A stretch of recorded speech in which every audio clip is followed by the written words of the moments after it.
Just trying to take care of a couple of video issues we're having.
Two and a half?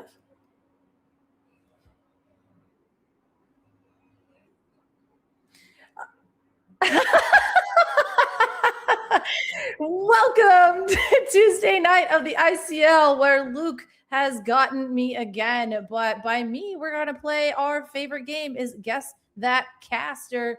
And if you could probably guess just by the random chaos that has been your last 5 seconds, I'm sure you can guess who I am. But we have a new guest here.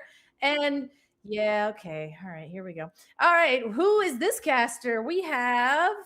Hi, I'm Franz from Traverse Tavern. Okay, well, that's really, you just gonna say your name, dude? I don't know. I have no idea. Listen, I'm usually playing in these things. I have no clue. That's too good. That's too good. Oh my goodness. No briefing. There's no brief. Yeah, We have no brief for this. Well, you know what? It's too Nailed amazing. That Oh, was Fine. good. Everything's fine. Welcome. so guess who that is? I'm Franz. Well, I guess I was right, so I need some points, I guess. You were right, so there we go. He did not read the assignment. To be fair, there is no assignment. I was It's just just given like, an hey, assignment. I was like, hey, here's a link, get in here. Yeah, do you want to cast the ICL? And it's like, oh yeah, sure, absolutely. And Luke's like, get in, this is the Thunderdome. Like, I'm gonna talk in your ear. You're never gonna know whether they can hear me or not. And we're gonna play Guess the Caster. And if you guess your own name, you're actually right. So hey, you win. Hey, fair enough. Yeah, that tracks. That tracks. ICL on a Tuesday. Every time I say that, I have to like do a mental check. I'm like, it is the day that I am yelling, right? I think. It already feels like Thursday to me, though. This has been a week. But what's up? We got the Loungers versus NVRshift. Franz, aren't you in the lounge? What are you doing here? Well, I am in the lounge, but the lounge currently has 2 teams in the ICL this season. One of them led by Joshua Setterfield, and one of them led by me. We actually did a lounger draft, and Josh and I made sure that Braden was drafted 8th overall because that's very funny. So I'm playing on Wednesdays and Josh is playing on Tuesdays. So I'm here to make fun of Josh and Cran and all the other lounger team. Fair enough. That's my favorite type of broadcasting. Just roasting the players. 100%. That's usually what we try to do here. Just kidding. Also, Luke, can you turn up the video quality? Oh, yep. It's like, as much as I enjoy, I was forgetting like today is a day of forgetting to do things. I was trying to listen to the around the Inkwell, which was just like so hilarious that I was constantly being distracted and not getting things set up. And like I was distracted so many times that I was like, didn't I already reset this? And then I do it again, and then I hear on the around the Inkwell, it's like, I think the ICL is altering our thing. So I guess we were sharing the same like Inkwell page for it, and I didn't realize that, so I was altering his score without even realizing it. I was like, I reset Garrick's score. Yeah. And for Habibi, his name is pronounced Garrick, not Garrick. Oh, Habibi's just doing the Garrick thing. Okay, yeah, that's fair. Yeah, like Habibi was wearing 4 ties and he didn't win, so that's like imagine going through all the trouble of putting on 4 ties and not winning. You know, he just has like a hanger with them, just like already tied, and he just takes them off and then resets them, right? Isn't that what you do? I feel like it was a callback because he's done that multi-tie before. Multi-tie for something. Multi-tie. Yeah, it was you. That's so funny. It was indeed him. It was a coordinated attack on Garrick's points. Honestly, it didn't work. Probably worked out. Oh, it didn't even work out. Well, it didn't work. He won. Rightfully so. He was very power. Honestly, Garrick is always just like running at full power. I'm pretty sure he's a cyborg, and he's not here to take up for himself. So I can go ahead and say that. Oh, he's in chat defending himself now. No, absolutely not. Chat doesn't exist. What do you mean? Yeah, no. Dude, I will. That was your rule. That was your rule, Luke. During games. Games. I was like, I've decided to employ that now since Garrick can't defend himself. He's an actual cyborg. Dude, he's gonna hop in video. He's gonna find the link on his own. Listen, just come in here. Garrick has a direct link to every single Disney Lorcana podcast or TV show.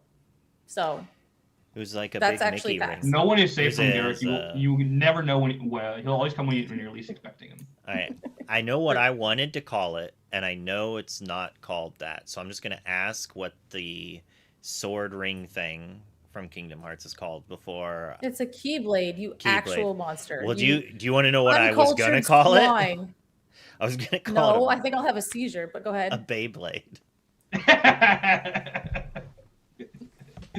They just kind of. You got your wires a little crossed there. They're very similar sounding. Because they have the word blade in them? What is happening? Yeah. Okay. That's like half of the Bay and key. Word, it's like a letter off. Ah! Wow, Garrick.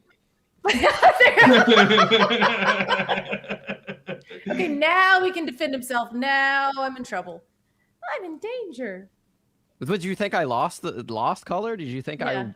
That's correct. I said you have a back door to every single podcast in this game, so I knew that you didn't defend yourself immediately, but it was going to happen eventually. The next time I'm on, I think this 4 people could be a great panel for around the Inkwell. So it's one of my favorite sports shows is around the horn. Me too. I'm down. I went to the school of Woody Page, dude. I know Kevin Blackstone. Shout out the goats. I've been to many waiting rooms inside like barbers or outside like athletic clubs where just that is playing on the TV. Sometimes it's silent, sometimes it's not, and you just gotta like it was the original TikTok farm like clip farmer. It was before TikTok was a thing.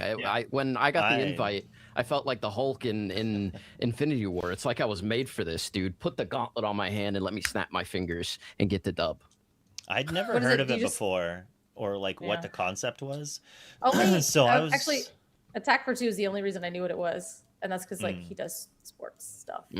I was just watching Willow go off, and I'm like, this does not seem like Willow at all. No, And chat's just like, Willow knows how to do it. I'm like, all right. I mean, well, she's killing it, so I guess you this gotta works. be loud, confident, and then you just get a random amount of points based off of who's like giving the points. You gotta know who. It's kind of like playing like apples to apples or something like that. Or oh, okay. Like you have to know who you're targeting your points at, and then you gotta go from there.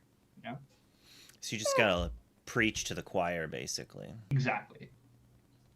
I was always bad to apples because I would make a joke and I'm like, that's funny, right? And half of it was like, oh, it wasn't a fart joke, so no, it wasn't funny. I was like, oh. Well. Something employed on Around the Horn that JDZ might need to employ at some point, because the first episode was really good. I thought we brought some heat here in the second episode, and sort of I think they're just going to get better as they go along. And there's a mute button that they have. If somebody's just popping off, just they won't shut up. Boom, mute them, and then keep it pushing. So that would be fun. But yeah, it's all in good fun, and I think JDZ's got something here for sure. 100%. Yeah, it was super entertaining. If I liked sports, I'd probably go watch the original too. Like you sold me on the entertainment. Get some context, sure. yeah. Honestly, if you just like watching grown adults yell at other grown adults, it'll be a good time regardless. Like you don't even have to be that familiar with the context. Oh, so like Always Sunny. All right, cool. Yes, yeah, legitimately yes. Okay, fine, nailed it. Yeah, that's pretty accurate. My brother, who doesn't even play Disney Lorcana, watches JDZ sometimes, and he was watching today. He's also a big Around the Horn fan. He texted me. He's like, "Where's your chalkboard?" Which is something that one of the players would have in the background with something written on it every single episode that was different. So I might need to lock in and invest. Not a chalkboard. It's a show all about making sure that you have a good bit and want to be remembered. Yeah, absolutely. You got to be short, concise, and bring a hot take. Yeah. And I think everybody here could do that. So I do kind of miss the game show type thing we are doing occasionally with like the draw your favorite Lorcana card thing. Like that was kind of fun. I never got to do one of those. And I have like a Wycom drawing tablet and been waiting for somebody to like invite me and like, you're like, I'm gonna dominate. I was like, I'm gonna destroy. Draw more, just like 3 bubbles. Like, yeah, nobody invited me. I wanted to do my Disney Channel.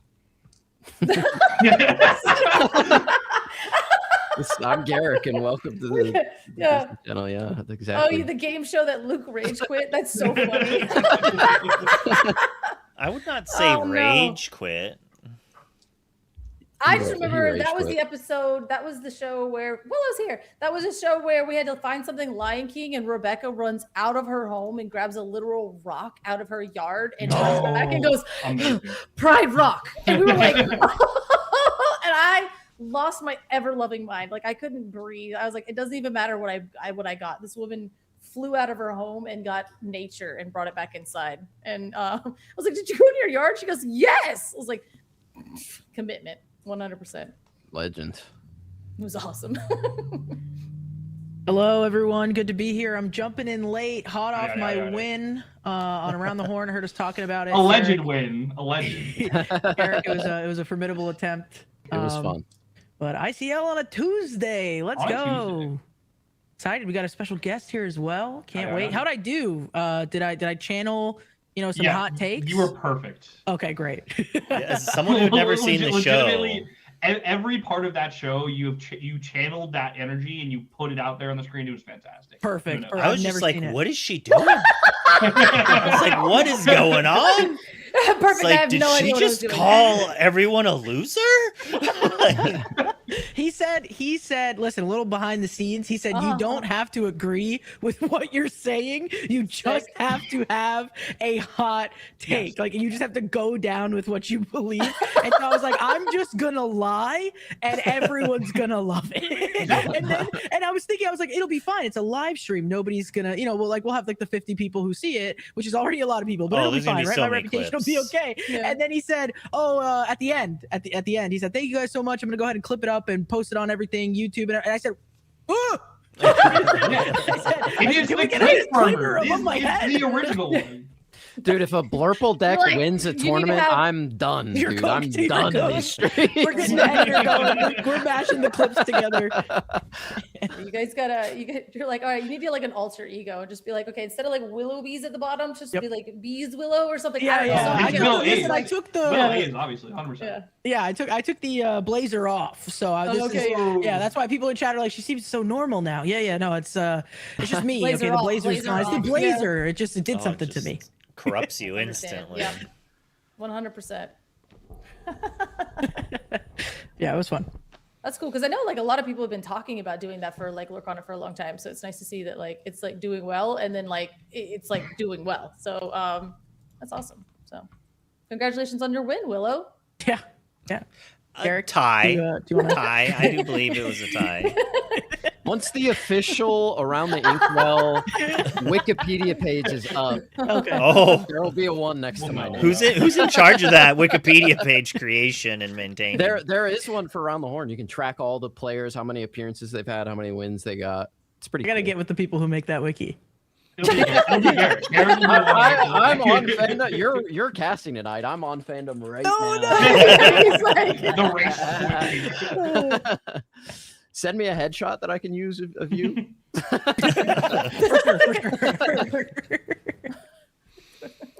But tonight, as we were saying, it is NVRshift versus the Loungers. So we have 10 minutes to hear your hot takes about who you think's going to win.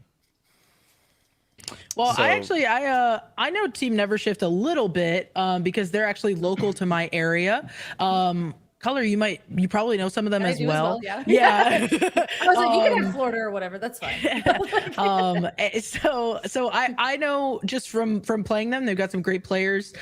People like I think it's Mark Miller, Never Gonna Stop. Terrace Black, a lot of people know. Alvarado is somebody who isn't as online as much, but he's awesome. He's a super nice guy. Missy Enchanted, yeah, for sure. And her husband. I'm sorry, Missy Enchanted. I don't know. Mr. Enchanted. Mr. Enchanted, of course. No, so there's some great players. They're people that have done great things like topped SSG and also win a set championship every time I'm around them and in those I know, rooms. right? Yeah. I know. And like they win a set championships every time. Every And time, it's, it's one of them. Willow So- and I say with actual disdain as my second place finishing has just been Try it for my pretty golden solid. hand. I know, right? So No I- longer second place play, Matt. Just second place. Yeah, I know, So it's just I will like- say I will sing their praises. Great people, great players. But fun fact, I actually did just join the lounge. I'm hoping You're to not see them. supposed to say that out loud. Everyone, we're getting You're them not all. supposed to tell people. We're not I'm supposed kidding. to say that. I'm kidding. I'm I kidding, didn't Willow. get I'm the kidding. I'm rules. kidding. I'm kidding, Willow. I'm It kidding. hasn't arrived in the mail. No, so I will say this is Your packet isn't here yet. Brayden, get on that. Get on that. okay. I'm just so anyway. No, so I'm a little torn here. Okay, I've got Florida versus some new folks who are gonna hopefully help me get much better at the game. So I think one thing's for sure is it's gonna be a action-packed night. I'm excited to see what both teams have cooked up. There you go. Yeah, so everyone knows that I am obviously part of Lounge. I am one of the most vocal loungers. But what you don't know is that I have shared an Airbnb with NVRshift before they were NVRshift. So I've been talking to these guys. I've known these guys since about set 1 of Lorcana. I've talked to about Green Steel a lot. I've talked to Terrace a lot about red purple when I was in a red purple phase in the sets 2 to 4 era. But I see loungers, I see Joshua, I see Cram, I see all those other boys on that team, and that the team's just only gotten better since we've added some of the TFM people. So I can't go against my home team, and I'll pick the loungers for sure.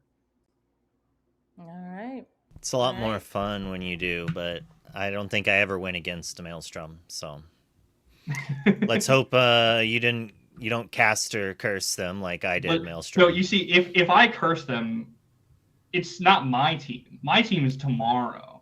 So it is what it, There's like. a I win either subsection way. of the It's team, fine. yeah. Well, unless you lose tomorrow, then you don't win. We don't talk about that. That's Okay. fine. Everybody's a winner until they lose. What's up? So I'm gonna go with, let's see.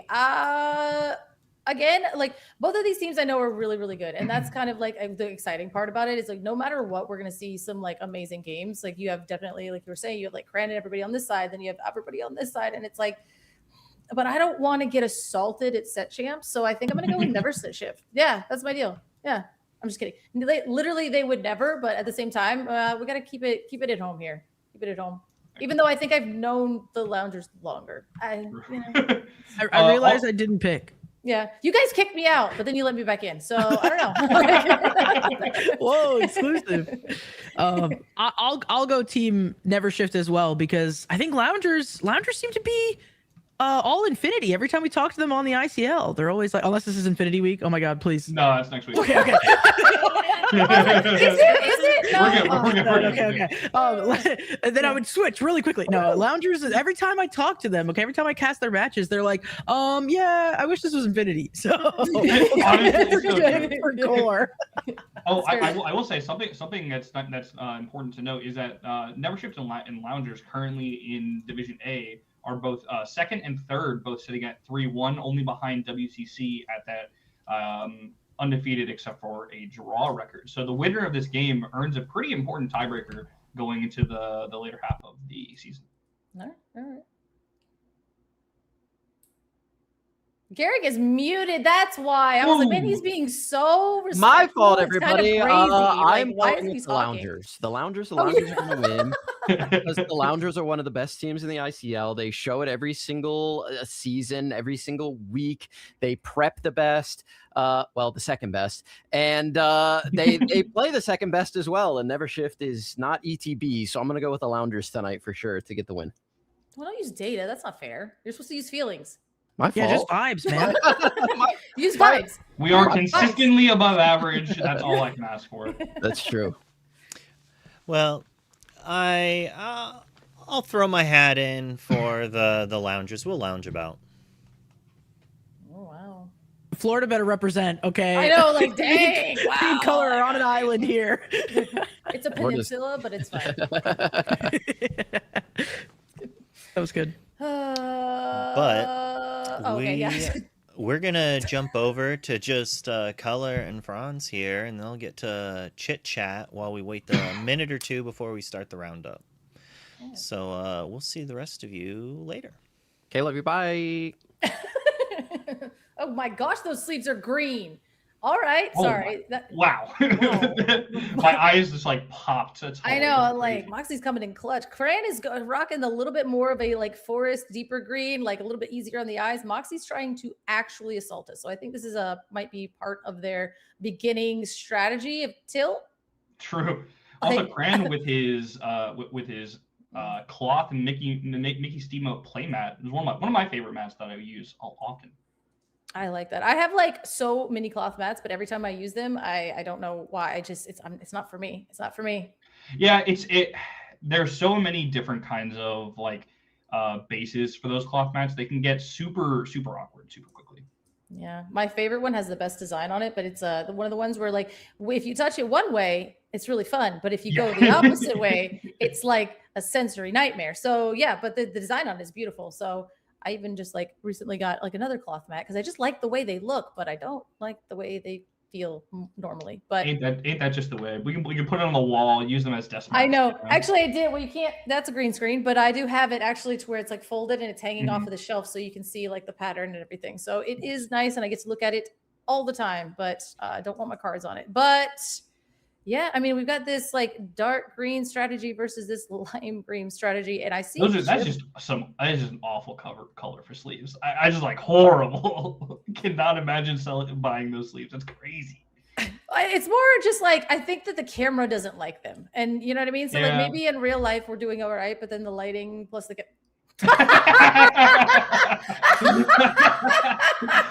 Oh my god. Okay. Now we're good.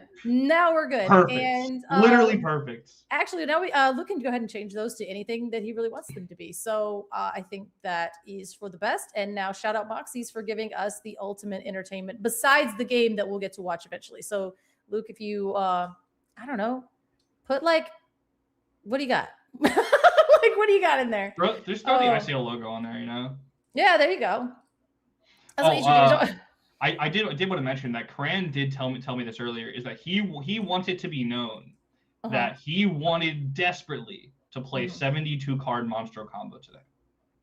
That's insane. But he was overruled by the tyranny of Joshua Sutterfield, and he will not be playing 72 card Monstro combo. Yeah, throwing is first season ICL stuff. We don't throw here. Yeah, then again, but if it's one of those things, like if it was Cran specifically, maybe it wasn't. Yeah, it wouldn't be a throw, but at the same time, you know. you can set your watch by how Cran feels about a format. When he gets to a point where he was dooming about a format a few days ago and saying that the format was horrible, one of the worst he's ever played, and then like he's like 2 days away from just resigning himself to playing a very good deck, and then he feels better about the format. And like that was this past weekend. He played a good deck in I believe it was like a 5K or something, and him and Joshua Sutterfield did very well. They split in like top cut or something like that.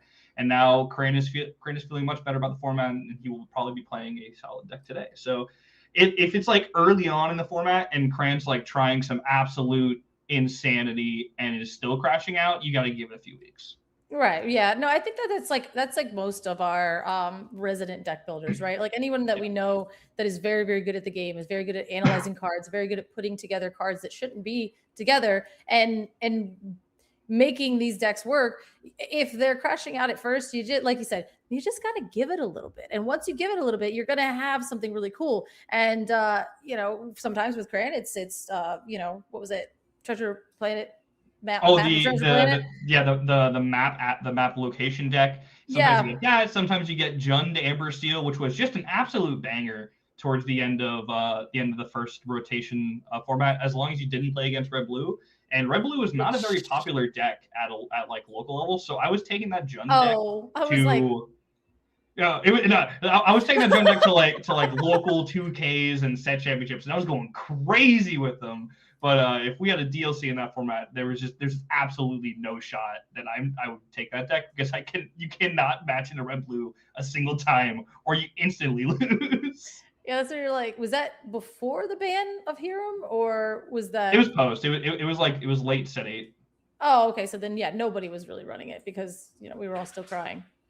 But yeah, so we have a few more minutes here. We do on the ICL like to start everybody at the same time, so we're not missing anything. We're just kind of waiting for everything, and I kind of like that too, because the ICL used to run 100 years each night, and since now that we have everybody on that same time frame, like it's like one round, it all is really nice. And then if this goes by really quick, which it could and it might not, but we also have backup matches, bonus matches that everybody will get to watch. So once we get going, Lorcana just doesn't really stop. So I think that's you just gotta be patient. Habibi's asking for us to hype up Moxie's. So while I look up what he's been playing for the past few weeks, you want to give some background on Moxie's? Moxie's is a player that Luke has taken their sleeves and used the green screen effect, and now is kind of moving around. Yep, they are moving around the ICL thing. I also know that Moxie's is a very good player, and JDZ really likes them a lot.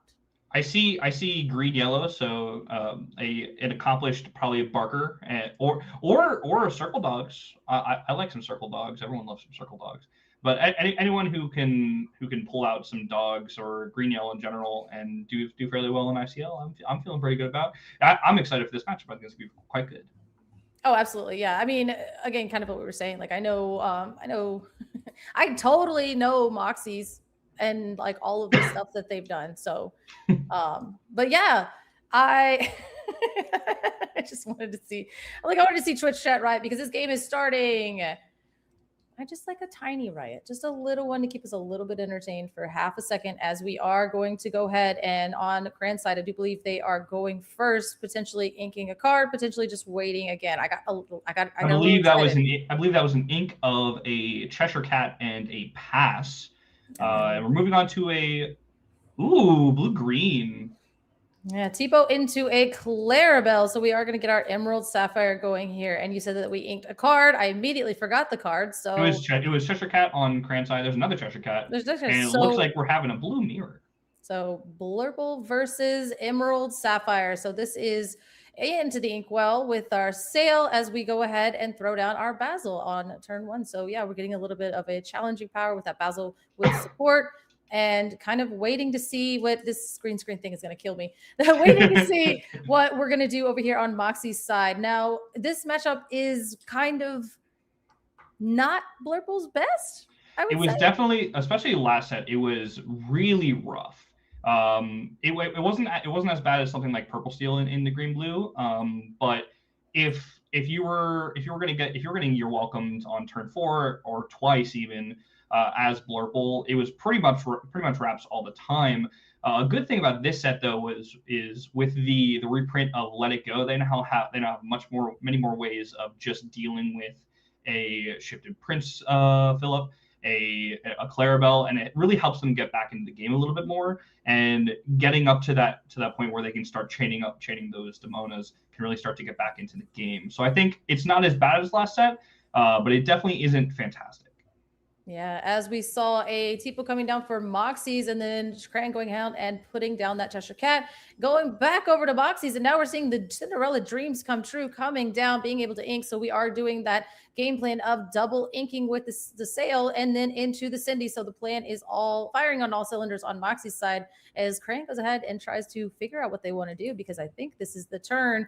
This is the turn where we're going to go ahead and try to shift that Clarabelle and start getting all of the value that we could possibly have. So it's like the calm before the storm, right? Yeah, we're definitely looking to either Elsa this Clarabelle, or get rid of a bit of our hand so that Clarabelle shift doesn't get a ton of value. But I would be surprised if we're not going for just an Elsa here. Hades is another 5-drop here. He's going to go ahead and look for a deal. It just depends on the deal. You're going to go ahead and draw 2 cards. Doesn't matter where the deal was headed. You were drawing the 2 cards regardless, because Moxie said, I need my board. Yeah, a draw here, especially if Cran chose that Clarabelle, is pretty shows a little bit of what Moxie's hand is looking like. So I'm assuming we're at least going to see a shift Clarabelle here. Yeah, so it's shift Clarabelle, and then kind of whatever you want to do from here on out. Now, your welcome is going to be painful, but at the same time, it's kind of nice for Moxie. So we're going to be happy for him if that comes out and able to get rid of that Hades or that Cheshire Cat, putting it back in your deck and shuffling, or we don't have it. And that's kind of why we're sitting here thinking about our turn a little bit. It's like either like, do you not have it, or you have so many options you're not sure how you want to do it? Yeah, it is important to know that I think green blue is one of those decks that has a lot of cards that are inkable, but you don't want to ink them in any case scenario ever. And the way that their curve ends up, they're so let's see. So yeah, interesting. Playing that extra 1-drop Clarabelle so we can get our hand down a little bit more. Assuming that there's no You're Welcome coming in, we're going to get a draw, I believe 3 or 4 from this. But this is smart from them, being able to keep their board wide as well as get an extra card off that Clarabelle trigger. Yeah, we might not have had the You're Welcome, but at the same time, like you said, being able to just kidding, we have a Malicious Mean and Scary, which is going to go ahead and get rid of that Basil coming in, doing 1 damage or putting 1 damage counter on everything. Now you're going to have damage counters left over for the cat, but I don't think you care, as Moxie got rid of all of the cards in their hand, and being able to refill your hand is really huge here. Yeah, being able to play out multiple cards on a shift Clarabelle turn. Obviously, you want to have that You're Welcome there, but this type of play is definitely going to separate the people who have played 300 games versus someone who just saw Ed win a DLC and picked it up for the first time. That is the difference between the decks. Yeah, definitely there. We see a Junior Woodchuck's Guidebook going into the Inkwell, exerting 5 for our Elsa 5th Spirit, coming on down, exerting potentially the Clarabelle, but at the same time, I guess you'd have to. Oh man, that's not going to feel good, but you really do want to get that out of there in this case, because that is going to give Moxie so much. I mean, you've already really gotten the value from it, right? Like the damage is sort of done, but at the same time, you have to stop it at some point, because you want to draw cards, but you don't want them to draw cards because you're drawing cards. Yeah, it's definitely a tough position from here, but wanting to try and cut them off is definitely something I can understand.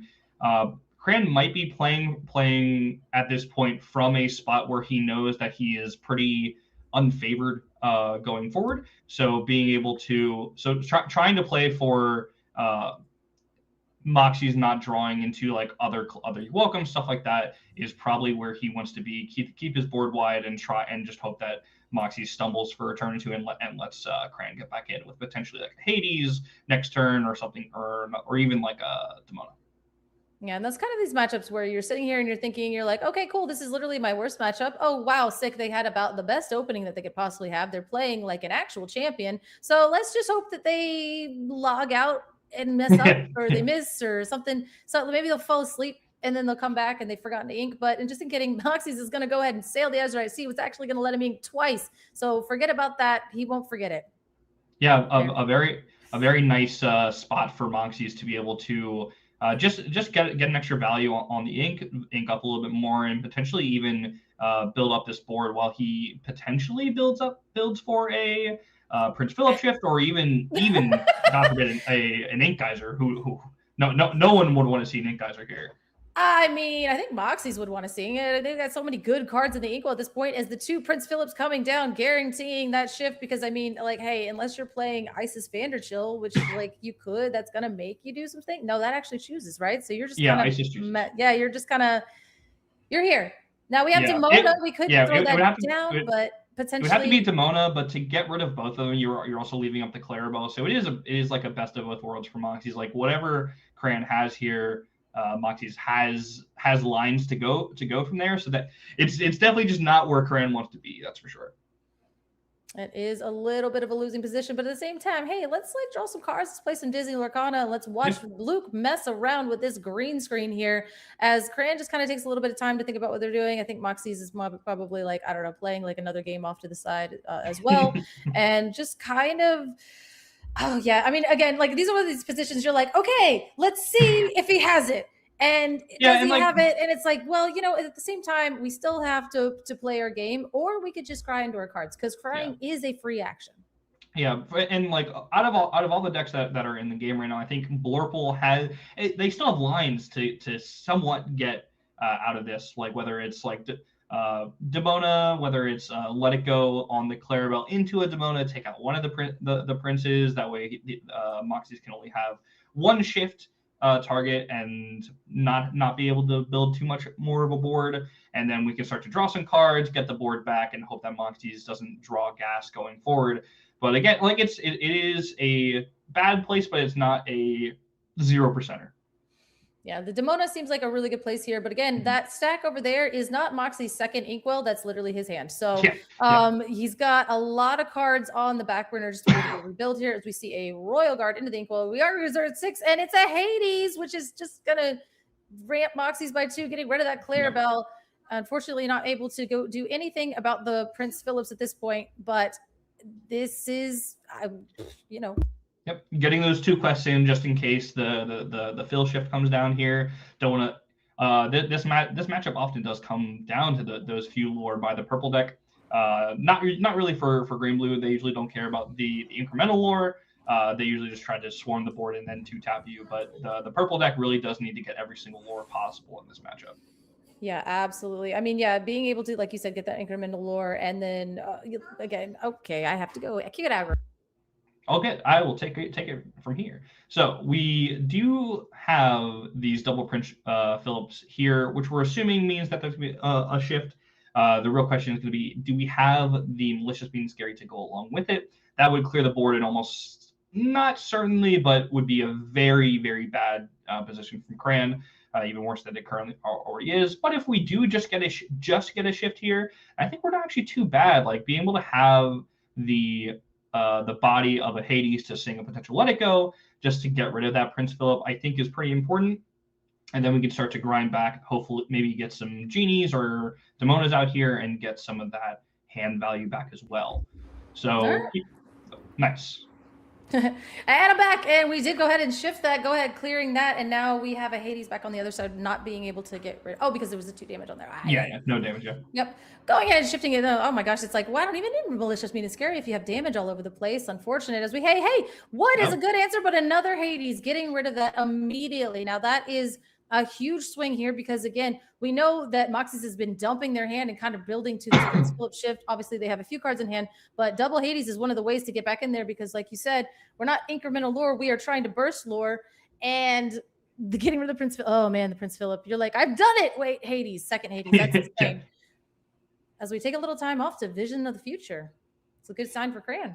Yeah, it's coming back into favor here for Cran. I think it's pretty close. It's pretty even spread right now. I don't think Moxie's has 50 cards in hand. I think he only has like 3 or 4. That's what I'm saying. Yeah. So it is a pretty even space here, but we do still have that shift target on board. So we can just take our sweet time, wait until we find another combo. Hopefully take out a board, but soon, very soon, those two lore on both Hades is going to start getting a little bit out of hand. So we do need to probably put up some board presence in the next turn or two. Another Philip, not super ideal, but it's not the worst.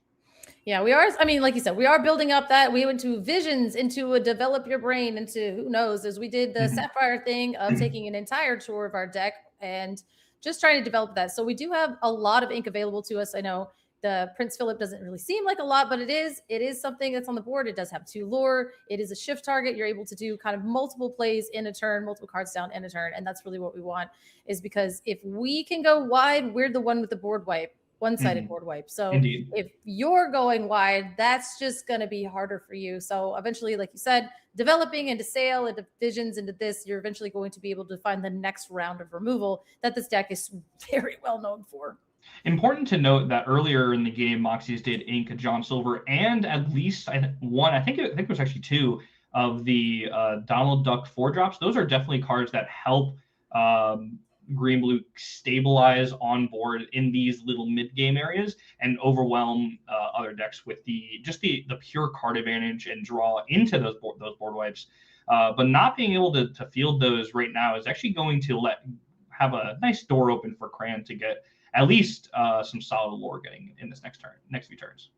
Yeah, seeing those going down in the Inkwell makes me feel like an Inkizer might be on the horizon, as we do go ahead and hard play the You're Welcome onto the Hades, going ahead, shuffling it into your deck, giving Cran 2 more cards. That is fine with Moxies. Now, again, what I've seen recently, especially with that Inkizer play, is seeing people being like, okay, well, I'm going to flood the board. I'm going to deal with your board, blah, blah, blah, sick Ink Geyser. And being against another Sapphire deck is exactly why you put that card in your deck, because it really does set them back, especially since we've seen that Moxies is just kind of chucking their Inkwell full of really heavy hitting cards that they need in this matchup. So even though they're there, they're not gone forever. 100%. This line of play, especially You're Welcome on a Hades feels pretty aggressive right now, but it does seem to me that getting that board control and then firing off the Ink Geyser is definitely where Green Blue wants to be post, like in this part of the game. So I think that's what they might be going for. If not, maybe their hand's just pretty poor,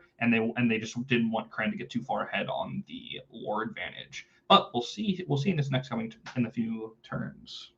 Yeah, and that's such a weird switch that this deck has done, is we're like, oh, it's aggressively inked, but aggressively inking isn't actually a problem anymore. And that was like one of the things is like, if you aggressively inked too much, and now all of a sudden you're left with just T-Bows and Sails in your deck, and your deck is kind of poopy by the end of the control mirror. But we are going to go ahead, see Cran exert on a bunch of ink, approximately 8, and throwing down a Iago and a Dumbo, which is going to be able to help him refill their hand. But now we do see 2 Prince Philip, so we're just going to kind of wondering how long this board is going to last on Cran's side. Yeah, it's definitely a turn that I think might be a bit of a not necessarily a bad gamble, but it is still probably going to be a gamble from Cran, because if we don't have the full combo here, that plus a Demona is able to deal with that full board, especially the Prince Philips, and that would be a pretty good way of taking full control of the board for Cran.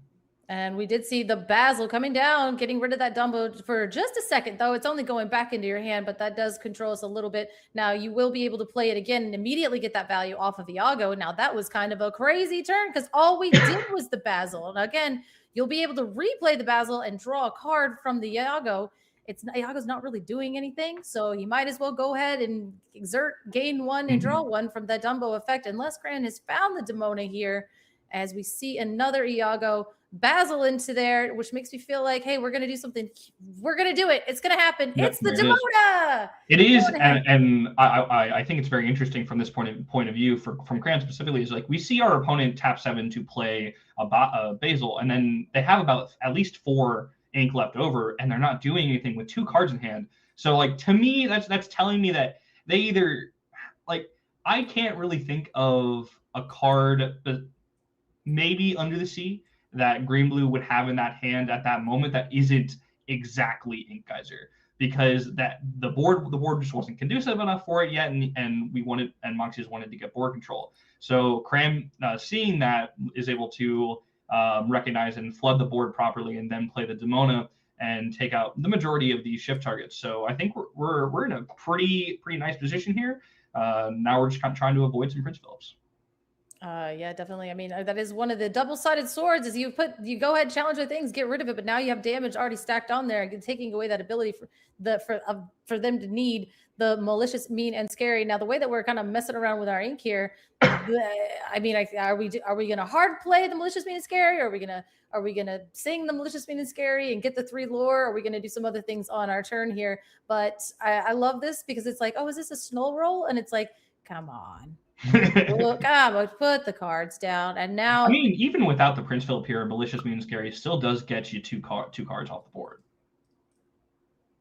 Yes, it does. I was like, Hades is fine, but I do see that Basil peeking out over there. He snuck his way under the board last turn to give us a little bit more value off of our Demona being able to draw 3 cards. But then, oh, you're welcome. Okay. Another you're welcome here. Going ahead and grabbing that. We are going to go ahead and just put the Demona on the bottom of our deck. I think Cran, recognizing that Moxie is in a hurting position, trying to find those pieces that they need to find, looking a little bit deeper in their deck, and denying them the 2 cards is probably your better bet, as opposed to just giving them the ability to draw into the removal, because there's nothing worse than being like, no, I'll just kidding. I'd say you're welcome. It's not a Hades. What was I talking about? I blacked out. You got this. A malicious here would still be pretty good. He's playing 6. Oh, dang. There you go. Okay, well, that is disgusting. Okay, so bend to my will, going ahead after the you're welcome. You drew the 2 cards and immediately getting rid of them, so that value is absolutely gone. Is it a malicious? Whoa! What a huge swing.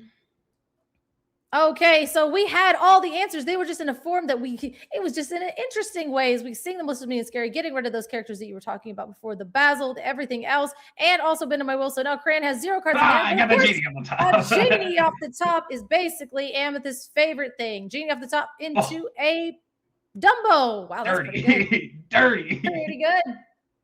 Now I wonder if Cran's going to take this trade here. At this point, if you were to able to shift up, I was going to say, like the shenanigans that this deck is able to do, if you don't take that and then they shift it and then Ink Geyser as well, and you're getting that discount, you might as well just make them play it, as opposed to just giving them an avenue to make it easier on themselves. Now, I think, again, as we vision in the future here, doing just the Sapphire things, trying to shape our hand and sculpt and get to these later turns is going to be able to help us finish out this game, as Cran is only at 6 and Moxie is at 3. But again, Moxie's could be at 3, and then over the next 2 turns, if they flood the board properly, that's kind of what they want to do. But this Genie and this Dumbo, these are very, very aggressively good cards. Just nicely put together on Cran's deck for them to go ahead. For sure. Dumbo, very famously a problem for Green Blue to deal with in a board state like this, where they don't have many instant removals for it. We've already seen in Basil, we've seen 2 You're Welcomes. So we don't have too many super clean ways to deal with the Dumbo. But if we don't deal with it in this next turn or 2, like that's going to start to just tumble out of control for Moxies. Yeah, we're taking another tour, going over develop on our brain. It's like, is it the visions into a develop, or is it a develop into a visions? Because it's never just one, and sometimes it's 3. It's another develop. Your brain comes down. So we're going to have to dig in our, the ability for Sapphire to do this, and this deck being able to take advantage of those tools to just filter and dig through your deck and find these potent answers is something that this deck kind of just does. And it is interesting to me that we're seeing it emerge kind of a little bit more like middle to end of this format, because it is a hyper control deck. And as a control deck, it needed time to develop in this current meta. And it's back as the Basil comes down, bounces that Dumbo back to hand once again. Yeah, and in these the Dumbo, in these low resource points of the game, like we do usually lean towards the blue deck, being able to have those 8 spells that just look at the top 2 or 5 cards in the deck. But when you're Cran, when you're Chris Anderson, and you go Genie into Dumbo into Elsa, and you get a whole evasive gang going on, it definitely keeps you in this game. Yeah, absolutely. Now, the only thing that would just kind of stink at this point is Under the Sea getting rid of that Genie and the Elsa. But at this point, if we can't do much about that next turn, that is 3 ways to draw cards and 3 ways to refill your hand and just kind of continuously adding that lore pressure. Now, we are going a little, okay, just kidding. We're just going to hard play the Under the Sea. And there we go. Elsa and Genie were perfectly fit to go right under the deck, leaving us with the Dumbo, as you were talking about. Still a problem, unless we could play a Basil quest with our Basil and then bounce that's so mean. When you play Basil, bounce it back to the hand, quest with the Basil on the board, and then you have to discard the card. But we're not doing that. We're going to go ahead and pass it back as Cran goes ahead, gains 1, draws 1, pays 1. Not in that order, but it's still really good. Interesting to me that there was no quest on the Basil there. Oh my god, it's a guidebook. Oh, guidebook up the top, yeah. Yeah, maybe because he didn't have any cards in hand, he didn't feel the need to. He wanted to keep it upright and give it a little bit more, like make him turn it sideways. Who knows? But at this time, because if he challenged in and potentially, because like if he hasn't, lose it, maybe he plays a cat. I don't know. It's all bad. I don't think Cat really does it. Like unless we're playing anything. Maybe he was worried about a Sven. I guess I'd be worried about that. So a Dumbo trigger into a guidebook, into a Genie, into another guidebook. Oh my god. Okay. I could never. I play Amethyst, and this is not what my Amethyst deck looks like, but that's fine. Mine will be Basil, Tipo. Like, that's exactly what I would have drawn out, and I would have gone to game 2 by now. Pretty much. Did you want the worst cards in your deck? Because here's the worst cards in your deck. And Cran just said, what if every card I ripped drew another card? What if I just ripped straight gas over and over? And Moxie's is like, I got a Basil. And when it quests, you're going to discard a card. So, good thing you have so many in hand and you get to choose which one you want to discard as opposed to just me ripping one card out of your hand. Yeah, it's one of those things why is like Dumbo and like Guidebook are really, really good on into this matchup specifically and with the Basil, because like sure, rip one of my cards. I'm playing everything that I draw every turn. I'm drawing 2 to 3 cards every turn. Which is absolutely egregious. Now, I guess a 1-drop player bell here would get rid of your guidebook, but I mean, I think the damage is kind of done. There it is. There's the Basil combo, but now it's less good because Cran spent their last turn drawing a billion cards. Okay, so yeah, we go ahead and bounce your card back to your hand with that Dumbo, and now Basil goes ahead and quests, and you're able to then discard a card at random. So we're going to roll a dice, and it will truly be random since we love that. And it is a Hades looking for a deal, which would have incidentally probably drawn Cran more cards. Cran's hand, man, is just absolute nuts. I need to be like him when I'm older. Plot armor? Like thoughts? Honestly. Thoughts on having plot armor? As we see, Cran has approximately half their deck in the Inkwell, and so does Moxie's. So at this point, now we are 36 minutes left in this round, and we are on game 1 with Moxie's. And this game is not showing any signs of stopping in the next few turns. Now, this is like the really messed up part of me to where I'm like, I could actually just watch this until they deck out. Like, I'm good. I'm good watching this until I deck out. And people are like, I think Emerald Sapphire is one of my favorite decks to watch play. Not the Mirror. Maybe the Mirror. Depends. If it's Sky and Fungus, I'll watch the Mirror. But can I just watch Sky and Fungus sit at a table and like stare at each other for an hour? Because I'll do that. I'd love that. That's basically what the finals were. Exactly. And add a couple T-pos, and you're in Richmond all over again as the Dumbo comes back down because we didn't have to discard it. We are going to go ahead and just quit. No, we're using it. We're drawing cards because that is relentless. And I think every time you draw a card, and we're going to sail to draw another card, going in, giving us a potential to ink twice, but I don't know if we will. But it's 2 T-pos into the Inkwell as we play Iago. Oh, absolutely crazy. I love Cran so much, man. But yeah, like I will say these Basils are going to start to get a little bit tricky because they are like too hard to get off the board, but they are going to be annoying questing for 2 every turn, ripping 2.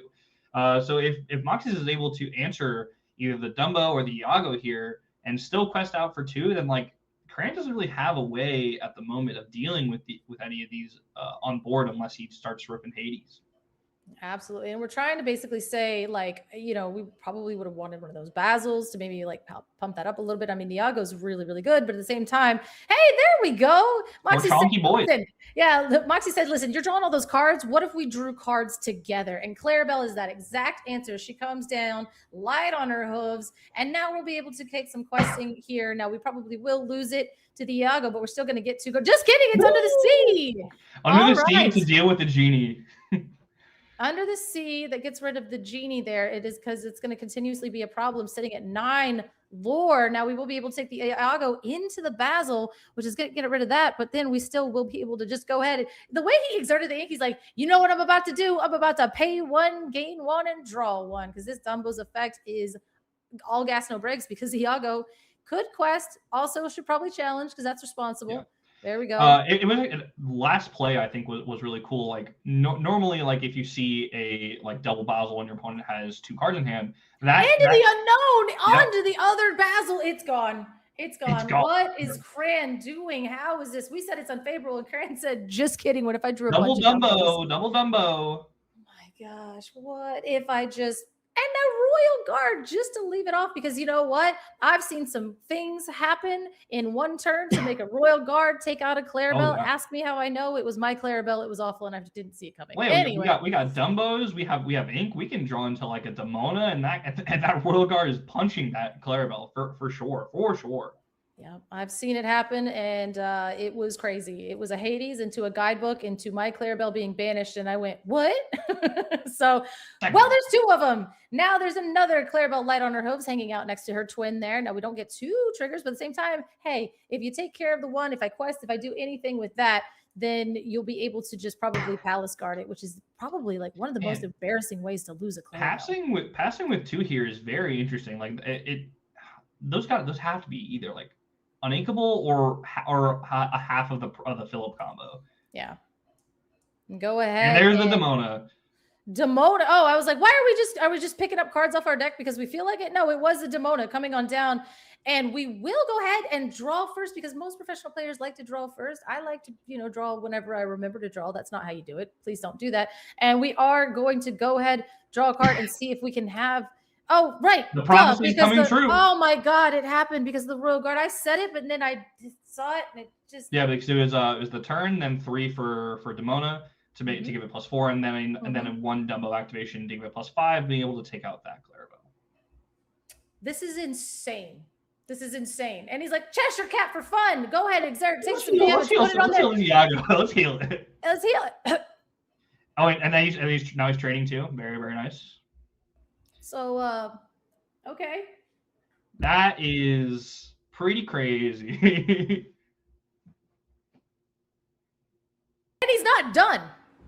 He found another Royal Guard to put on the thing just in case. What an insane set of draws. What an insane set of draws. This is actually insane. I'm choking, but this is wild. I don't think Moxie's has 12. So that would be a very heads up play by Cran to make sure to take out that other Clarabelle to make sure that we can't get comboed here if he's not at 12. But again, these lime green sleeves make it a little hard to see.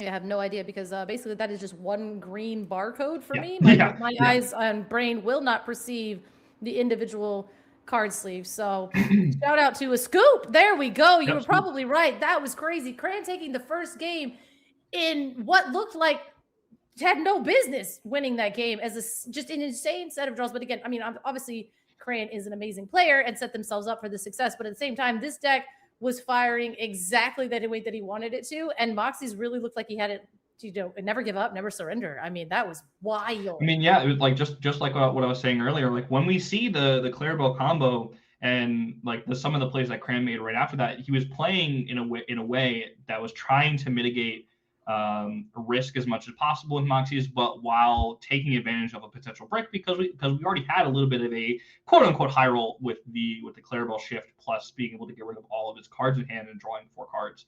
So absolute textbook game by Cran there. If you as a Blurple player are having a very hard time winning against Green Blue, or even if you're having trouble with like just feeling let down and down in general. If you get Clarabelle, that's a pretty good game to watch, I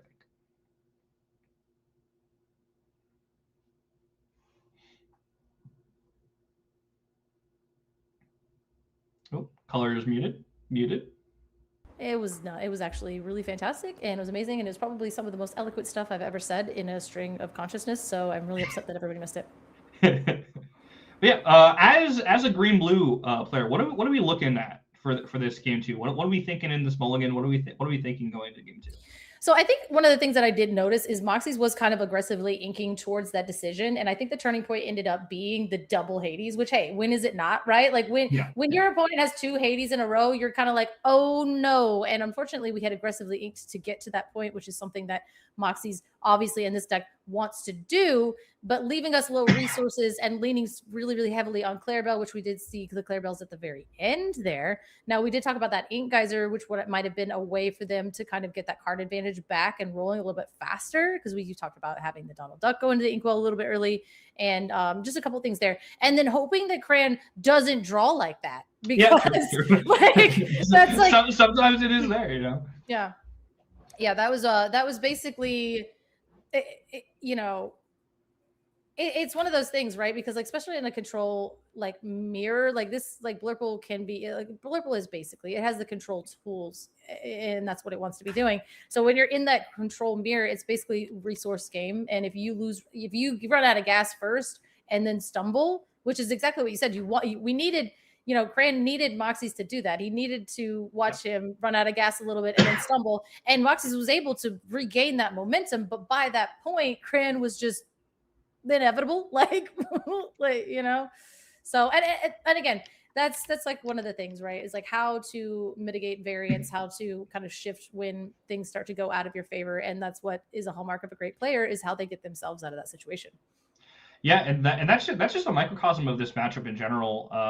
Playing against a deck like Green Blue, who has such who has lines that can just like lock you out of the game for like forever. Like the best lines in Green Blue, like the best lines in Green Blue will almost always beat the best lines in Blurple. So you have to find your spots to take those risks. Maybe rely on some of those lower percentages things, not chaining together, and just take it from there. Hope to get lucky and hope the plot armor is thick as we go ahead and everybody's on cue. We basiled into a sail, into hopefully a sail on Cran's side, or this isn't a game and we can all just kind of go take a break as we ink the Hades, looking for a deal immediately into a Tipo. There we go, getting our turn to ink and being able to establish a board presence as well, opting for the Tipo instead of the sail. And we're probably going to sail, we'll sail later. That's a tool for another time. Mm-hmm. So I wonder if we're going to be looking for a Donald turn or a Cinderella turn here. Mm-hmm. Definitely changes up how the next few turns go. As we go for the Cinderella, dreams come true. I mean, that's exactly what you want to do, right? I'm assuming we'll probably either see another one of her next turn, or we'll either see a sail as well, trying to get us like a little bit earlier, because that 6 ink threshold in this deck is so important, and you just kind of have to. Yeah. Those double Cinderella. When I was testing Blurple last set, I was losing more to a double Cinderella line than like just Clarabelle, double your welcome, because the double your welcome just happened so infrequently. Interesting. So we are going to go ahead and we ended up sailing on Cran's turn, go double inking and down a Alpha Spirit. Something happens to me at the end of the day where that's just impossible for me. But then we also see the Cheshire Cat going in there and playing a Cheshire Cat. So Cran going wide, aggressively inking and making good use of their ink in that turn. So everything. I love when you like perfect use of your ink. Like you play the thing and then you ink. And then it's all there. Just like especially efficient. This is a really common play too on the draw into this matchup, is going for the 1-drop into the double ramp, play a Cheshire Cat, and then play Demona on the next turn. It essentially just stops them from being able to set up their bigger plays. And like a Demona on this next turn would be pretty huge for Cran. Absolutely, because I mean, anything you play at this point, if you are going to try to establish the Prince Philip, or if you are going to try to establish now you could, I mean, even if you played the Clarabelle and shifted on top of it, depending on how much ink Moxie's has, I don't know. It is, like I said, it's just solid line. As we are going to go ahead and you're welcome, recognizing that this board state was probably just kidding. You're welcoming our own. Oh no, I don't love that. You're welcomed our own Cinderella to draw 2 cards. That was not what we wanted to do. This turn was extremely important in terms of what we established, and that was not it. Yeah, Cran sees this, and he is, I think, drooling if he has a Demona in hand. I mean, I guess absolutely. Well, the Demona doesn't do anything, meaning the Demona doesn't draw any cards for Moxies, and you're able to for Cran to refill your hand and then potentially take out a small dude that Moxie's plays here. Because if we're going for the sale into Ink, maybe we're going to play a Donald, maybe we're going to play a Philip. So a Demona here doesn't draw I don't think it draws any cards for Moxies anymore, but it would still draw Cran at least 2. All right, and we did go ahead and pass with 3 cards in hand and approximately like 5 inks. So I mean, we don't have Jump Silver, we don't have anything else that's like really, really important here. So it looks like Moxie's hand is just kind of gummed up and not really doing what it wants, and that is basically what ends up happening in a lot of situations where this deck can do a couple powerful things, but if you draw the wrong piece at the wrong time, you're not doing anything powerful. And there's the Demona. The Mona comes down just to refill our hand, get a couple cards in hand. Why not? And going sideways with our ultra wide board. Yeah. So what do we think we need coming here from Moxies that'll kind of get us back? We now that we've gotten away from the first Demona, we need to set up Philip combo immediately, or else this is gonna be way too far out of hand very fast. Getting a little out of hand, just like those sleeves. I feel as though we're gonna have to, I mean, even developing if you develop the Prince Philip at this point, potentially, like, that's kind of fine, as you want to try to dig for that line, because at this, you really, I mean, what, not that they have another Demona. They don't have another Demona. That would be the punish to a Prince Philip here, but I think we have, similar to how Cran had to play into his outs last game after the Clarabelle turn, I think you have to look for your Prince Philip combo and hope that Cran just doesn't have a second Demona. Yeah, definitely have the main character plot armor energy on Cran's side, as they had everything into it. But again, we did see, like you said, we went to Tipo, or we went Basil, we double sailed, or we Tipo'd into sail, and then we set up the cat, and then we did draw into the Mona. That is, we don't know what Cran's hand would. Maybe their opening hand kind of led themselves to be able to take this line, and I think that that's something that again, like, this is the route that we went in terms of this, and it set us up, and it has paid off. Now, Moxies did go ahead and throw the giant Clarabelle down, probably not getting too many cards off of it at the end of turn, but we are establishing. Hades here would be insane. What did you say? A Hades? Hades here would be insane. A Hades here is 100% what Cran has in hand. And if he doesn't, he's probably going to find a way to draw one. Because what is the best card for Cran to have here? Oh, this is the one that's in his hand? You sure? Yeah, absolutely. And then there's no way that is not. And at that point, if that's the card that Cran has in hand, it's probably going to be exceedingly hard for Moxies to claw back from this position. Yeah, Hades here to go from 5 to 10 and then threaten another 7. So you threaten a 2-turn lethal from there. So, yeah, it's tough. Another Demona. He had the other Demona, so it literally didn't matter. My goodness.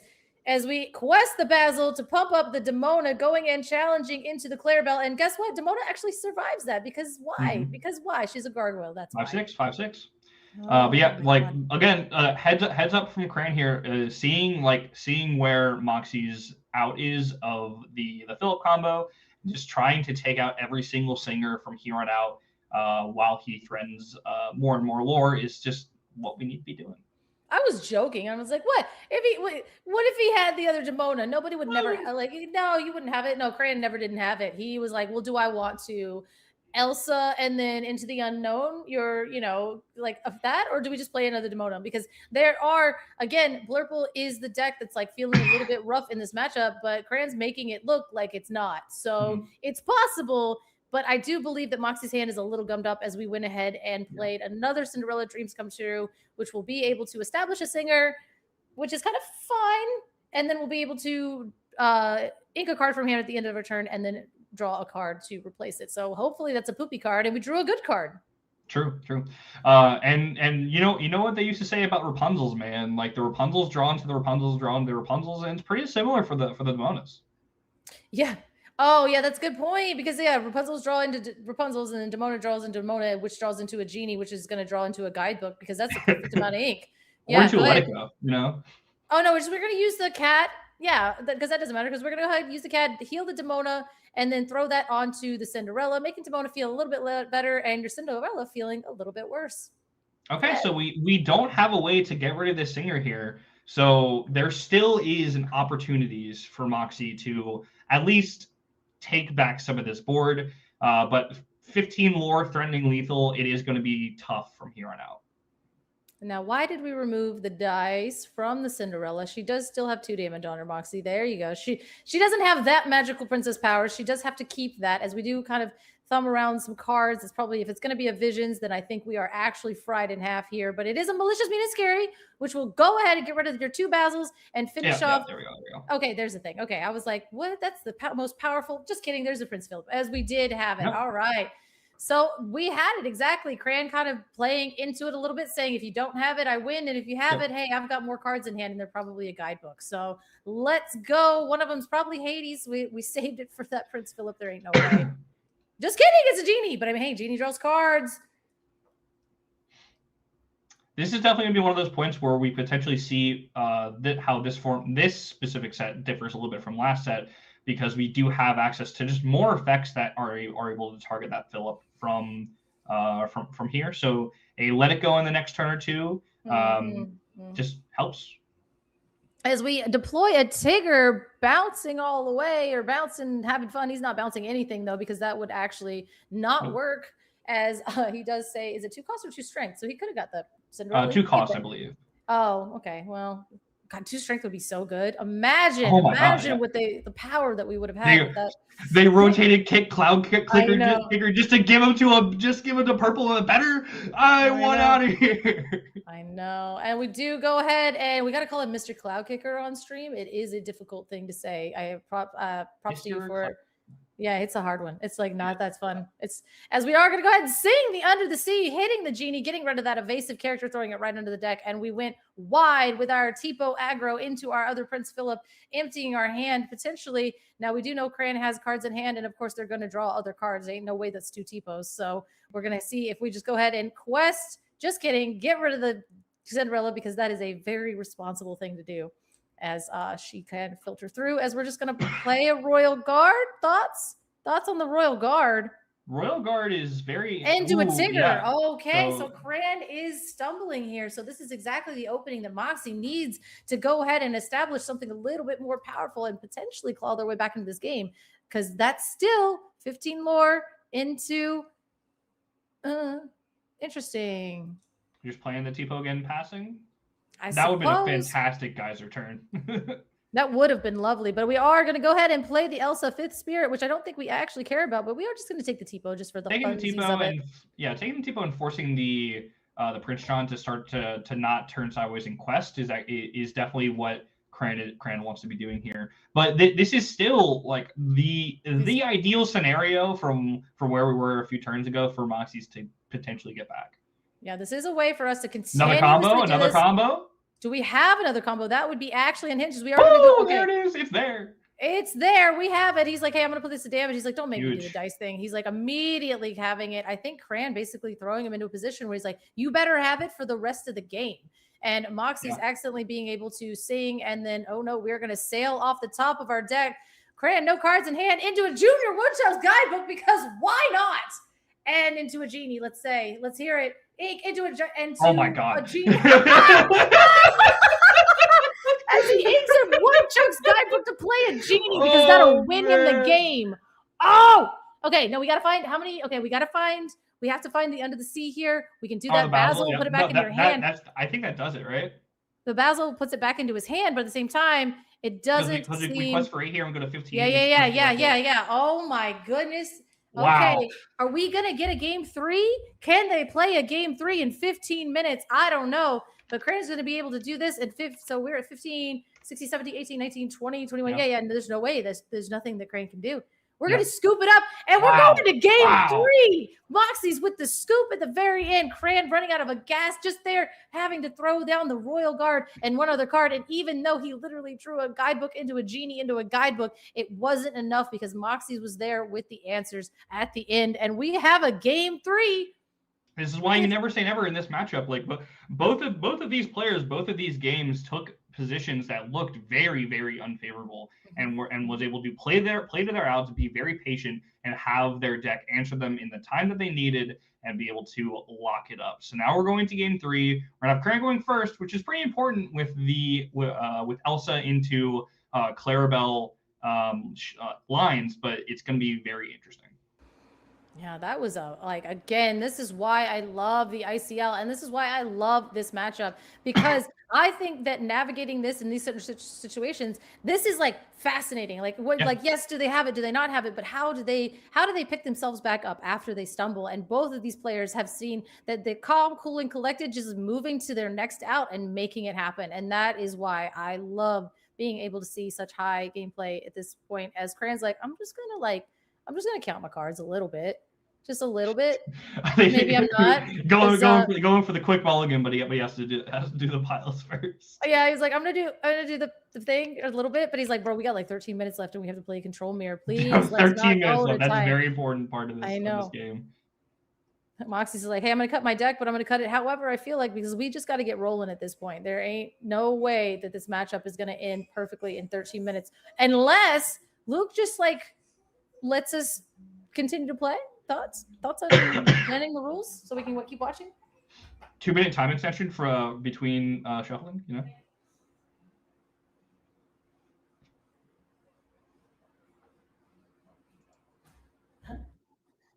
know.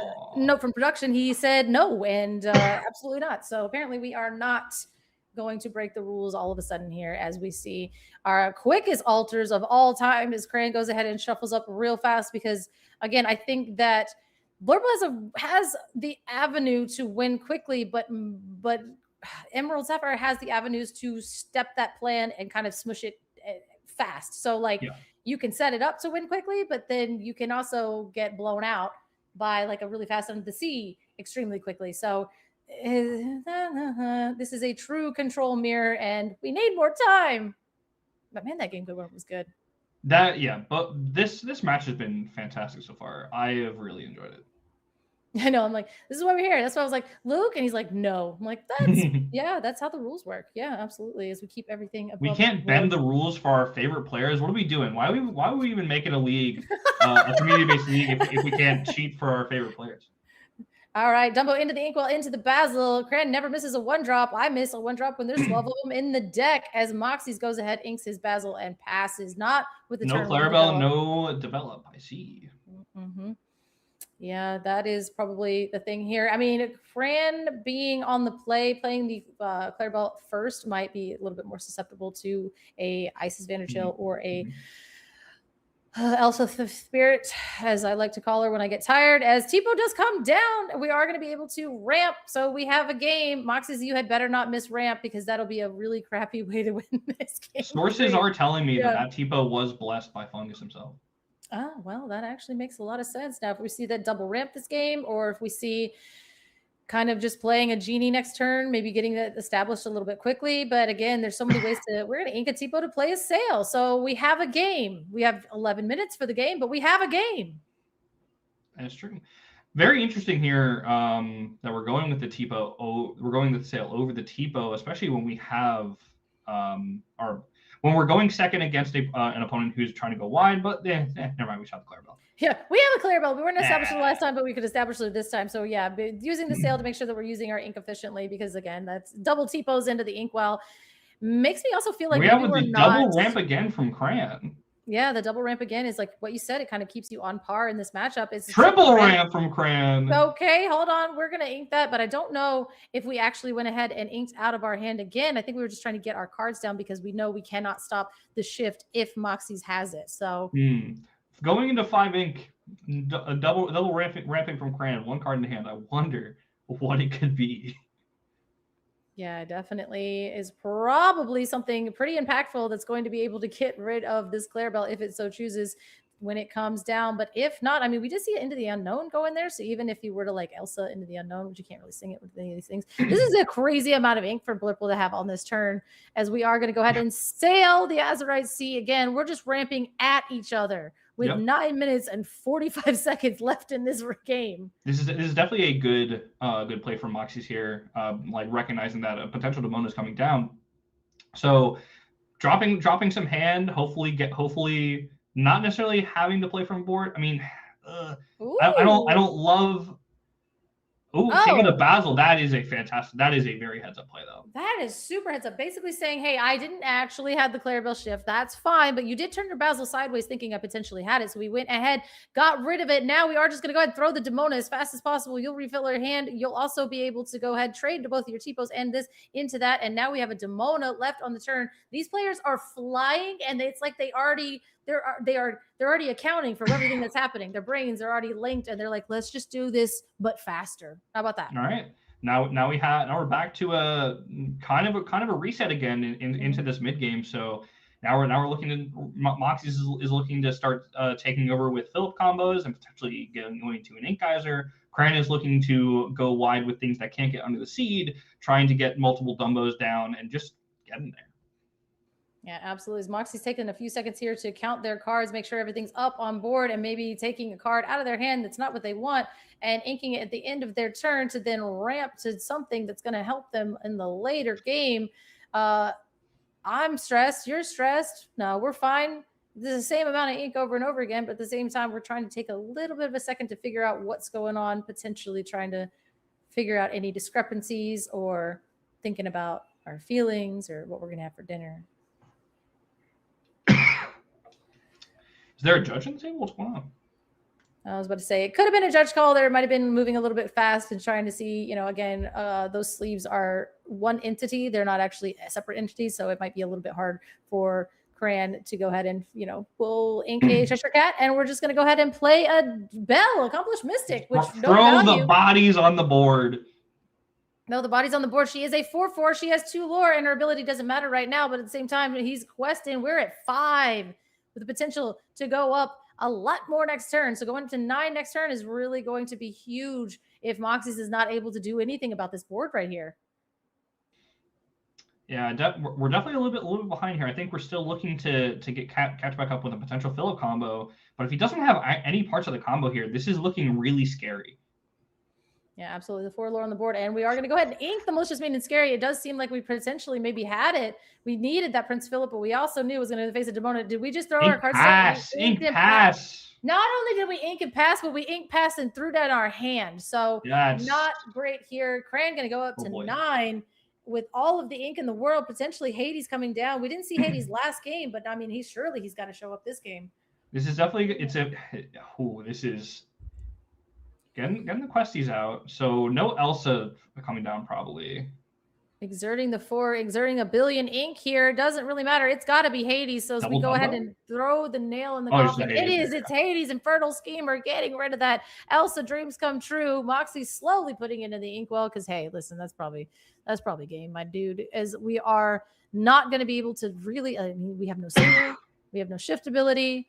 And we are getting close to 9 though. So if we did have combo, we did. Oh, God. We had it in hand. We needed the singer. We needed the board presence. And potentially we have another, do we have the combo twice in hand? But at the same time, we're going up 6 lore this turn on Cran's side. And Hades looking for deal. Are you going to let me have the cards? Are you going to put them in there? Doesn't matter. You can have the cards, my dude. That's what Amethyst does. I'll let it go here off the Hades. Oh! It's a let it go off the Hades. Oh my gosh! And then vindicated in talking about this set. Finally, the let it go comes down, and yeah, that's probably all she wrote ladies. Oh my goodness. And I said, hey, could they finish this game in 13 minutes? And what Cran said, what about 5? How about that? Does 5 minutes sound like a good amount of time for you? As we found the Let It Go off of the Hades trigger. That is soul crushing, sending all those for you just know that Let It Go was off that Hades draw too. You just know. Oh, it had to be. I don't think he had any cards in him because he 100%. inked the Junior Woodchuck's guidebook, and I'm pretty sure their hand is over there. So maybe, I mean, hey, but at the same time, like, he slammed it so fast, is exactly what he needed. This is looking a little rough as we develop our brain over here, try to figure out what we want to do with our life. And John Silver coming down, taking out the ability to... And does stop it for a turn. Does stop it for a turn. We do take the ability to make sure that we have a reckless character, and we've got Belle. She's a little reckless out here. Not able to quest. Green Blue players know any single turn that we can get that stops lethal can give us a potential combo. But we do know now that there are 2 Prince Philips out of the deck and at least 1 Malicious Mutant Scary. So every single one of those that gets wasted, thrown in the Inkwell or otherwise, is just one less opportunity to take back the board. And we are going to Junior Woodchuck's guidebook because we inked one last turn, but why wouldn't we already have a backup one in our hand, using up only 3 of our massive amount of ink, as Cran heads up plays from him early in this game, being able to super, ultra, triple, double ramp with that to be able to make these huge plays going forward. So this was a really good instance of them setting themselves up for this later game and making sure that they could stay on par with the ink that Moxie's is going. However, the card advantage of Amethyst just kind of overwhelms this Emerald Sapphire deck. Yeah. Well, we saw in these games where the Emerald deck just couldn't get the Clarabelle to activate more than once. So this is tough. As we go ahead, play the Elsa Fifth Spirit down, exerting the John Silver, potentially going ahead and taking it out. I mean, we do have the Reckless, but oh yeah, we can cleanly take it out with our Demona because she's a 5/6 and she can survive the trade and she's fine. Everybody's fine except for Moxie's as we go up to 16 lore with 3 minutes left in this game. Yeah, that's a lot of characters. Oh, Sam. Oh. Yep. Yep. No, double under the sea. No. Oh, it was double under the sea as we go ahead and scoop up our cards, and Cran takes it in approximately like with like 6 minutes. What an absolute clinic from Cran. Teach me how to draw double ink into Demona 2 games in a row, please. 100%. Please, yeah, Father. Yeah, exactly. I mean, actually ridiculous plays there. I mean, that was wild, going almost to time, but at the same time, we were like, the first game took like 20 minutes, and then the second game took a reasonable amount of time that you would think, and then the last game took 6 minutes or so, give or take.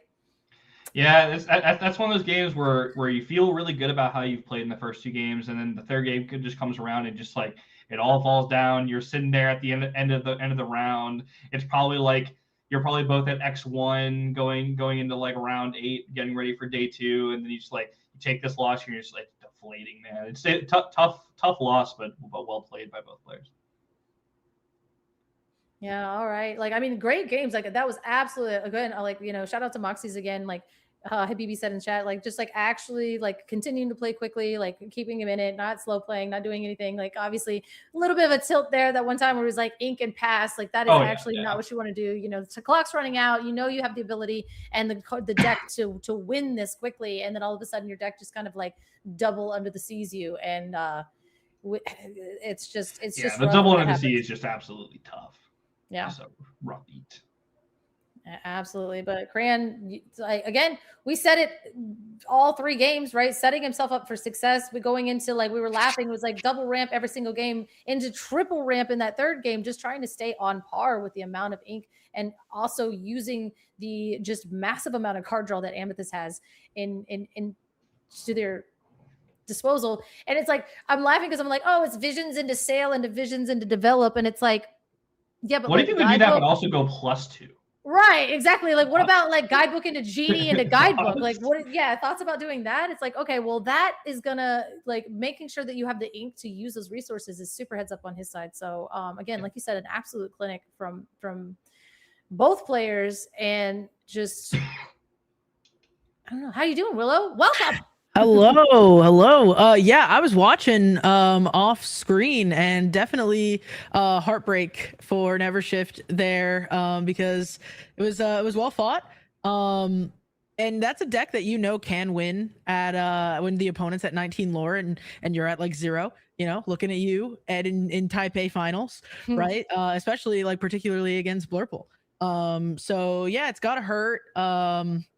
But I mean, like you guys said, you also have to give it up to the lounge there for not being scared, not backing down, playing to your outs. And sometimes they come to you, right? Sometimes they just float right up to the top of the deck. So sometimes you just go Genie into Dumbo into Guidebook, and like we keep moving. we take this, we keep moving.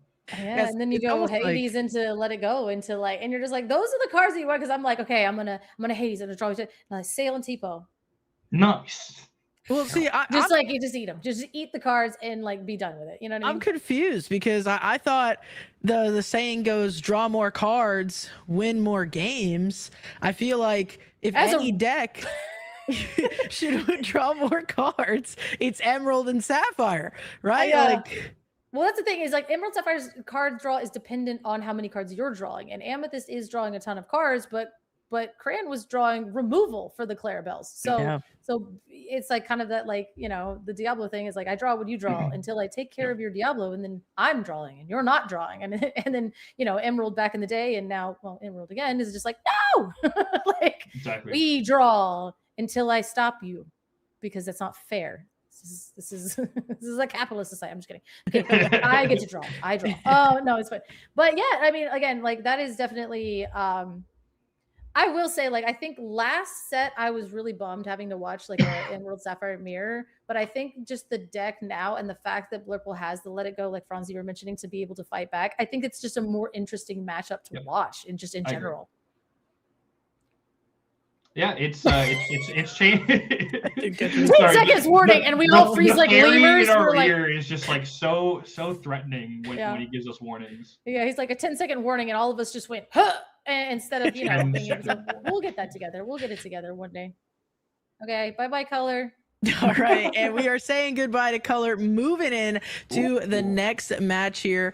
We have Never Gonna Stop, aka Mark, as well as TFM Melissa. The TFM stands for Lounger. Exactly. Lounger is just a farming system for TFM. Apparently. Right. No, but it's good to see these two Illumineers. I'm actually I like both of these players, so this is going to be a fun one for me to watch. Melissa's a close friend of mine. She's great at the game, very talented player. And then on the other side, Mark's someone that I don't know personally, but somebody who I've known a little bit online, very kind. Okay, so I'm sitting on the fence here. I'd be happy for either of these players to win. Of course, your pick was Loungers, my pick was NVRshift, and NVRshift's going to be looking to get one on the board here. So maybe we could tie this up, bring this to, I mean, we're going to a round 3 regardless, right? But we still want to play for something. Okay, we don't want to go. It's definitely one of those games where I'm between a rock and a hard place, because both of these people are two people that I really enjoy speaking to about this game, and I'm right now I'm rooting for a nice solid match, similar to last match, but maybe not as bad of a game 3, but like we're looking for a good time here. Yeah, I agree. I agree. I think, it's fun to hear the stories of a nice 2-0, but I think actually for the viewers at home, I think we should always be rooting for, it to go to a game 3. And in the case of the ICL, we're lucky because I believe we get to still see the game 3 regardless. But you always want it to mean something, right? When you play that third round. So, I hate to root against my girl Melissa, but we're going to be hoping that NVRshift can tie it up a little bit here. And I don't know what these Illumineers are playing. We know what they won't be playing. So I'm excited. I have a bit of a guess for Melissa. Oh, but a purple steel coming in from Mark. This seems like a very him deck. Yeah. Whoa! What's going on here? What's going on? All right, and the Lounger Melissa expected to be on dogs, breaking our minds here, playing Amethyst. So this might be an Amethyst steel mirror, yeah. Wow. Did not expect this. I myself absolutely love an Amethyst steel mirror. I am an Amethyst steel connoisseur. I've loved this deck for ages, and I'm excited to see two very good players play this deck. Yeah, absolutely. I'm with you. This is going to be a fun one to watch for sure. Good to see Melissa on something different. It's going to be fun to see her decision making. But we're getting into the rounds here. We're doing our 1, 2, 3. Hopefully seeing strength next turn for Mark as we put that Cheshire Cat into play. Melissa here going to be looking to match it with a 3-drop of her own. She does find that Lexington. How do you feel about this Lexington inclusion over something like Gigi, which we saw in Mark's deck because he inked it earlier? So there's been.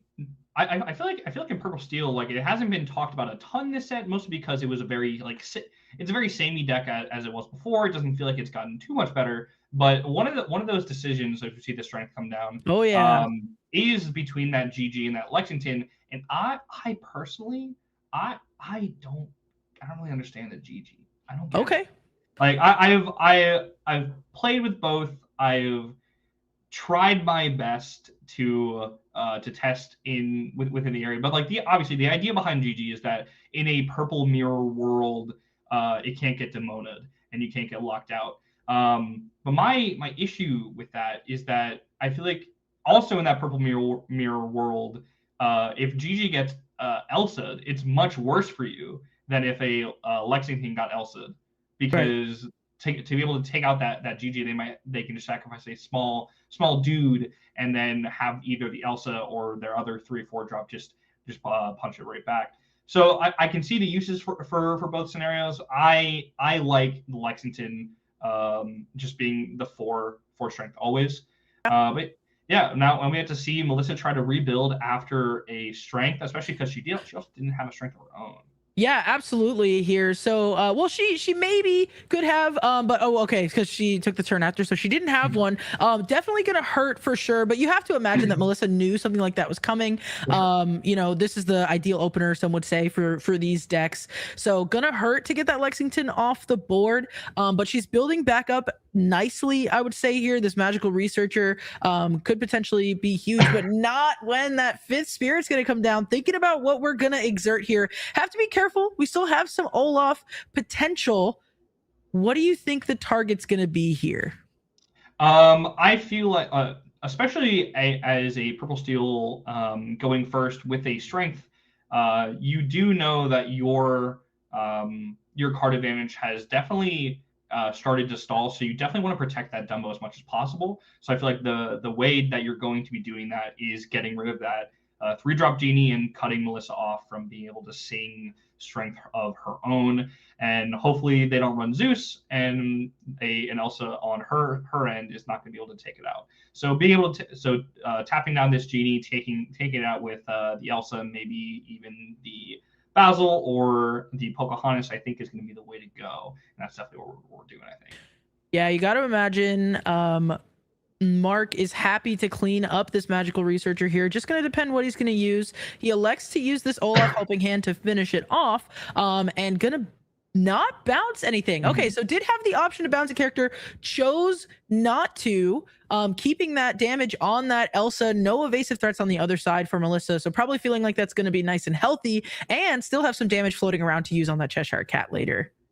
Yeah, there definitely is an argument to be made to bounce that Elsa, and I'm not sure how I want to go about that right now. But like being able to heal that Elsa and take it right back next turn for whatever Melissa plays here is very tempting. Here we see the cat coming down, and that is definitely a way to start fighting back on this board again. But we are leaving this Dumbo unchecked, which is definitely what Mark wanted to see. Yeah, absolutely. Gonna potentially be able to do some cleanup here. She has the ink to be able to boost that Cheshire Cat. The only thing she'd be able to move that damage to that would banish something is that Pocahontas. So she elects not to do it, but does have the Cheshire Cat established. But like you said, that Dumbo goes unchallenged here, which is Mark's going to be happy about that, especially having 2 evasive characters now. Of course, that Dumbo being able to use its ability on itself. So we're going to start with the Elsa. If we don't love what we get, yeah, might as well do it again on the Dumbo as well. So Melissa potentially falling behind here if she can't catch back up in this evasive race. great sequencing here. We always want to go with the non-Dumbo card first, because if we have a play that we like, that would require us to go to 0 ink, leaving the Dumbo up, leaving him up for another turn is definitely where we want to be, especially against potentially an Elsa. So like here, like we're obviously just looking for more removal for the 3-drops, keeping Melissa off a Singer as much as possible. We'll see if Mark got it. If not, Melissa may have a chance to finally get rid of that Dumbo. If not, it's looking really, really bad. Yeah, she's definitely going to want to be able to make something happen here. But right now, it's up to Mark to see how he can further this advantage. He got to draw 2 cards thanks to that Dumbo's ability. So we're taking a think here, starting off by inking a Hades. And we're going to go ahead and just play a strength. Now, he can target and banish anything on this board. So, of course, getting that Cheshire Cat out of here, you got to imagine that's going to hurt for Melissa there. Yeah, that's just a huge, like, almost a knockout punch. Like, from this position, I believe I've had Mr. Burns in a similar position to this in a local game, and this is where we both called it. But obviously, ICL got to put some entertainment on the screen. So right now we just got to hope to claw back and eventually kill this Dumbo, potentially with the Cheshire Cat. Maybe kicking yourself a little bit, wanting to do that a turn or two before when she left up 2 ink instead of moving the 2 damage to the Dumbo. But can't plan for multiple strengths off the top of the deck. Yeah, also, Cheshire Cat on the other side. So you imagine maybe if they don't want it on the Dumbo, they can move it. But yeah, I mean, having a Cheshire Cat, you would think it feels good, but I think the problem is it's just sort of a time walk here, right? She wasn't able to do her plan all along, which was to have 2 of them ready to deploy there. So I believe we're drawing again. Yeah, we're drawing again on Mark's side with Dumbo. Melissa wishing so bad she could do that as well, because the card advantage here going to make potentially all the difference. So we find another 5th Spirit. Got to imagine we're going for that Cheshire Cat once again. Yeah, and now, as opposed to the other turn where the Elsa already had 3 damage on it, being able to potentially draw into another Elsa, or if you already had the Elsa in hand, and taking out the Cheshire Cat, very, very good sequencing of using the Dumbo effect first. Yeah, a master at work here, some might say, as Mark is getting everything he wants to see. But it's not just the top decks, as we mentioned, right? You're saying the sequencing here is also perfect to Mark's credit, and the discipline as well. That Cheshire Cat, that even that Pocahontas, never questing, really showing the discipline and the respect to Melissa's deck here. We do find a 5th Spirit, and looks like we're going to go for that Cheshire Cat, even if this might cost us the Elsa of our own. Oh, no. We exerted the Cheshire Cat, but we banished the Dumbo. Makes sense. Yeah, with the Dumbo being exerted, we're going to be able to take out the Cheshire Cat and the Dumbo. And I wonder if, she's going to bounce that Elsa right back to her hand, being able to use it to take out one of the other Elsas next turn is a really huge play.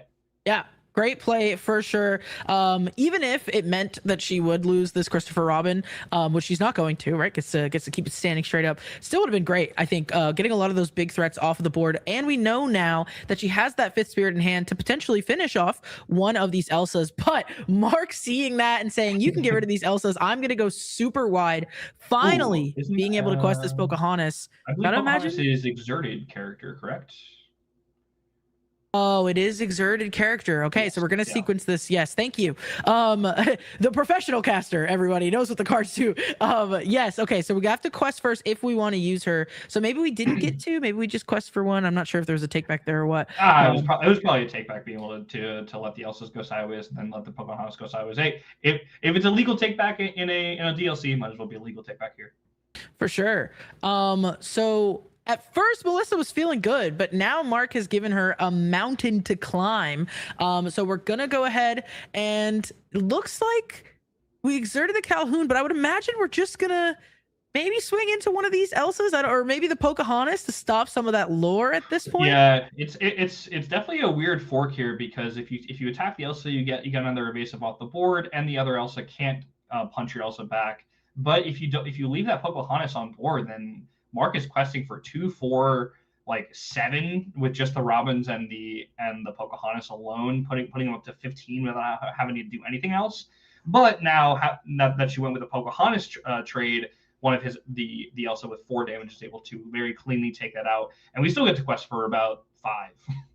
Yeah, so going all the way up to 14, it looks like here, Mark notably out of cards, but I think at this point saw the opener that he wanted to see so beautifully that it's just not going to matter. Yeah, Pocahontas, Christopher Robin, those things are just not going to do it. So Melissa playing out her card, showing her hand. Gonna go on a little quest, gonna get on the board, why not? But this one is definitely gonna go to Mark.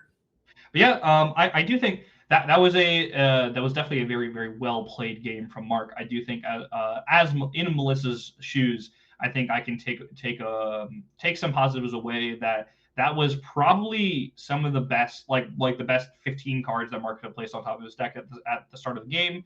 So I'm going into next game, going first, feeling pretty good, and then now this time I can take control of the strength game and then hopefully get a game 3 where Mark doesn't open as well, and hopefully I can fight back. Yeah, absolutely. You said it. I mean, Mark did see absolutely everything he wanted to see there. We say 1, 2, 3, sing strength, and did that beautifully, right? Didn't have to do double 1-drop or anything like that. Just got the curve exactly as we wanted it. Loved the patience as well, not using the Pocahontas early, was able to draw into those Christopher Robins later and get the lore off of them, was comfortable just letting the Pocahontas sit there and showing the discipline to not gain that lore. So I think both of these players, and Melissa too, just like fighting back, staying in it, even when she knew it wasn't looking too good, because you never know what you get off the top of the deck. So big respect to both these players. I think played it really well. And now Melissa here looking to do exactly what Mark did, right?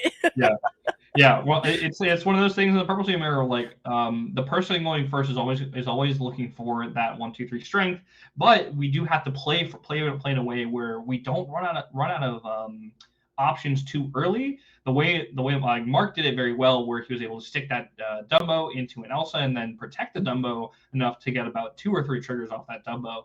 Whereas if it was just like a genie, he'd only got one, may only got 1 card. He would have quested for a little bit, but it would have given Melissa a lot more of a chance to come back if that were swapped. Yeah, and we're seeing these players do these altars. Before we get into it, and before they start the game, I want to ask you, I believe I saw a Yzma go into the Inkwell for Melissa here. Some players are cutting cards like Dumbo or Genie in favor of something like a Yzma. Where do you stand on this Yzma in either of these decks? I don't believe we saw it in Mark's, but it could still be there. You never know. And do you think that on the play here, this could potentially help accelerate Melissa's game plan? So I definitely am a Yzma believer this set with the inclusion of Angel in the deck. It just lets us, it gives us more gas to use off the Angel. Now, specifically in this matchup, I don't think that Yzma on turn 4 is necessarily where we want to be. But later on in the game, if both players are kind of evens on board state, a little lower in hand, being able to top deck an Yzma and have an unanswered Yzma, that could mean the absolute nuts for whoever drew it, and he could flip the game completely regardless of where the lore is. So I like it a lot in this format. I like it a lot in this matchup, but just not necessarily on the curve. I would still rather probably play either that Dumbo, that Genie, or if they're playing any other forms. So if you had to take a guess on how many Yzmas are in Melissa's deck, or if she had to, like, if she were to cut something like a Dumbo or a Genie, like numbers wise, do you think it's like a 4 of? Do you think it's a 1 of? Like, where are we at with that? Yeah, so I remember talking to Melissa about this earlier in the format, and I do believe that she was on 3 or 4 Yzma, and she was starting to cut Genie to 2 or 3 earlier. Okay. But I don't think that ever. I don't think we ever were starting to cut Dumbo. I don't believe that was a part of it. Okay, great. 3 Genie, 4 Yzma, says production. So we found some room for those Yzmas, but we are off to the races here. We have Captain Hook on turn 1 for Melissa. Then we have a Christopher Robin for Mark. Now, Melissa's still finding a 2-drop technically because it is Christopher Robin. Is this the 2-drop she wants to see? Does it matter as long as there's a 1-2? Honestly, if you're playing something on turn 2, that's all that matters to me. I've played 1-drops many times. I've played a dock with no effect many times, and I've been quite happy about it. Just because it is a dude on board that counts for strength that I can play on turn 2. I'm happy. Yeah, absolutely. Melissa here on turn 3, getting the 1-2-3 with the Cheshire Cat. Did ink a Cheshire Cat to play it. She did have some other inkable options, so she chose to keep something like that Lexington in hand. It'll be interesting to see if that comes up later. Mark matching Cheshire Cats, matching the 1-2-3 as well. So it's going to be up to Melissa here to show us the strength. She has another character, so she can take out this Cheshire Cat, but she doesn't find the strength. It's definitely an opening for Mark, especially if he does have the strength. But Melissa still is able to keep a singer on board, even if there is 1 strength. So we still got games here. We still got stuff. An important thing to note, though, if Melissa did sing the strength on the Cheshire Cat, Mark did have the ability to trade back, take out that singer, and leave the board state a lot more simplified. But probably sort of been behind. But here with a genie potentially into a strength. Do both of these players not have it? This is absolutely crazy. We go from having the best draw possible to potentially neither of our players finding strength in their opening 4 turns. Yeah, I maybe Mark is thinking about it here. Maybe he's thinking about some questing as well. We're not sure. Possibly thinking about if he wants to strength the Lexington or the Cheshire Cat, if he wants to strength at all. I think if I were in this position, I think it's a tough one. I think to protect the genie, if I had the strength, I would strength the Lexington instead of the Cheshire Cat because it would save the genie for a turn. But no strength. This is a very interesting game now. Yeah, this is definitely going to change the way that these things go. Do you think this is going to come down to who finds strength first, or do you think now it's actually going to come down to things like challenging, exerting characters, and etc.? It definitely depends on how far down the strength is. If the strength for either player is very few cards down, then it's going to come down to that. But if both players start to trade off these cards and leave each other with like 2, maybe 3 characters left on board, then the strength actually probably becomes potentially a brick, actually. Wow. Whereas instead you would want more characters like Lexington or Genie or Gigi in Mark's case. But if you're drawing a strength with 1 or 2 characters on board versus your opponent's board, then like it's not doing much. But we do find the strength right here, and that is huge. Yeah, getting that Cheshire Cat off the board, also establishing a Yzma. Now, she thought about singing the strength with the Lexington and chose the Cheshire Cat instead. Can you speak to what you think she might have done that for? It definitely is an interesting play. Thinking about it from a potential like Elsa coming down here, right? And Elsa coming down here is definitely going to want to tap down that Yzma to cut off any draw power, but leaving up that Lexington means that the Lexington can start to trade back into the Elsa Genie, whereas if she sang with the Lexington, then the Lexington would get killed, and she doesn't have anything to actually start to challenge. But here, this is actually a pretty heads-up play. I'm not sure if I would have made that play, but this is actually really interesting. So what just happened here? It looks like the Genie challenged into the Cheshire Cat, and then we boosted the rest of the damage, off of the Genie onto that Cheshire Cat. Did a little bit of shortcutting there, but I think the players are talking to each other, so we did the dice after. But we're in agreement here, getting the Cheshire Cat off the board. So Mark still has one of his own, but Melissa still gets to keep that Yzma. So it's interesting what's going to end up mattering here. I think she's got too many cards in hand though right now. I think she only has just this Elsa now, and she's able to draw. This is everything that Melissa wanted. Like now we're gonna be able to draw 3. Getting a strength here would probably seal this game, but we're getting rid of that Genie. We're also probably getting rid of that Cheshire Cat as well. It's pretty nice. Yeah, definitely a nice turn for sure. Gets the full draw power. I thought she had 3 cards in, but she only had 2, so she gets the full draw power off of that Yzma. Like you said, get to finish off that Cheshire Cat as well. Only losing. Oh, Benja underneath. Well, I don't know if that's going to be. I don't know if in this. Well, maybe there's guidebooks in here. I don't know, but Good to know. We got the tech cards. We have the inclusions. Only losing the Captain Hook there. Feels pretty good. And now this board, yes, maybe some things here and there are vulnerable to a Calhoun, but besides that, I mean, you're feeling great. You're only losing one thing. And I believe I saw another Yzma in Melissa's hand. Could be wrong though. We only got a glimpse. This is also pretty big here for Melissa, being able to take out that Cheshire Cat, which is the second Cheshire Cat. And while we do have the Calhoun here that can take out the Yzma, it's not taking out the Lexington, and that Christopher Robin can also not take out the Lexington. So we're gonna be left up. We're gonna be left here with like an Elsa, a Lexington, and your Christopher Robin, which Melissa was able to get a nice sneaky quest in last turn. Yeah, absolutely. Good to see that she elected to do it. I think it's the right play for sure. Mark definitely has some options. You have to imagine he wants to get something like that Yzma off the board. However, you know, it's worth noting this Yzma, it's probably not going to get the full card draw again. So there are some considerations, but we do go ahead. We do our due diligence. We get that Yzma out of here thanks to the Calhoun challenge. Also going to gain us 2 lore as well. Cheshire Cat, very huge here. Let's go. And we boost the damage. Moving it from where to where? That's the question. It's tough. Well, the Lexington is actually frozen now, so I do think we're going to try to go from Lexington to Elsa, take out that Elsa, and then leave the Lexington frozen. Yeah, that would feel pretty good, right? We don't currently have an evasive character on our side, but we actually go for the Lexington there, even though it wasn't going to ready, to your point. Got to imagine that means we have some evasives potentially that we feel confident fighting back for as we establish the Olaf helping hand. I think we only have 1 card in hand left. Before we pass this on over, we're thinking about a couple things. Maybe we're thinking about getting a cheeky little quest in. Cheeky lore. Yeah, couldn't hurt.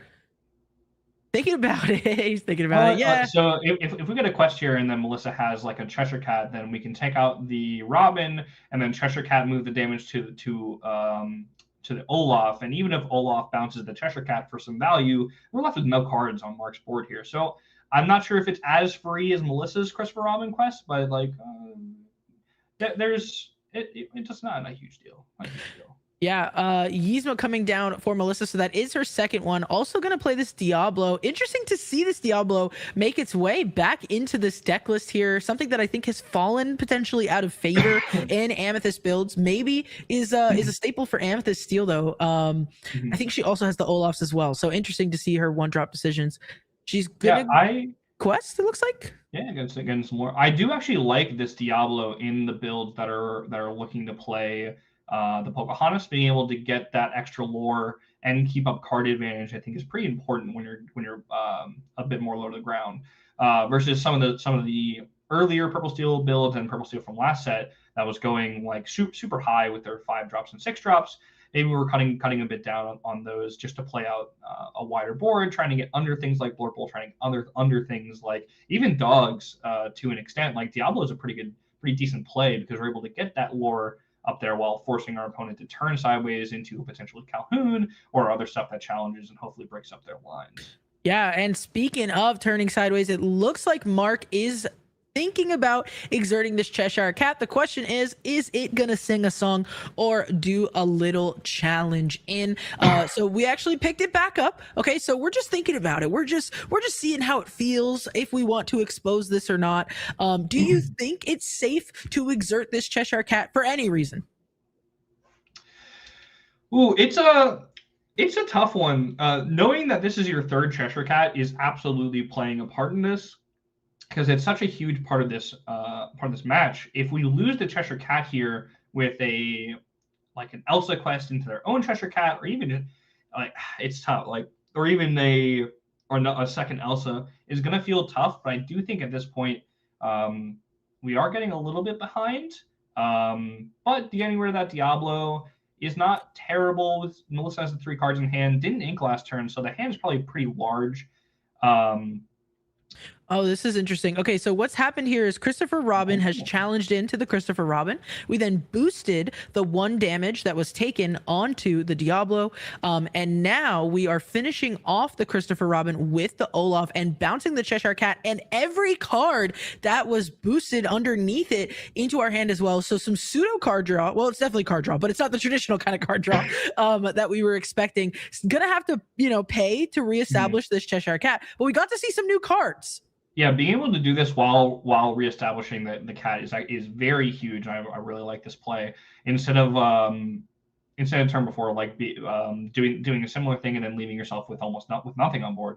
But taking out those cards, knowing that Melissa's hand might be a little bigger in terms of not inking last turn, stuff like that. Being able to cut it down to size a little bit and establish your own board again. This is pretty good. Yeah, absolutely. We do see a second Dumbo, I believe, go into the Inkwell, so it'll be interesting to see if that ends up mattering.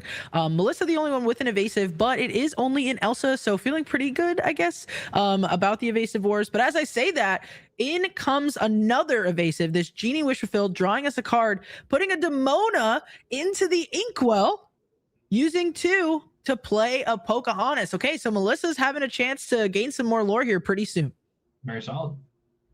Now, one thing, though, this Yzma turning sideways isn't necessarily safe because, like, that Cheshire Cat going in, being able to take out the Pocahontas is very scary.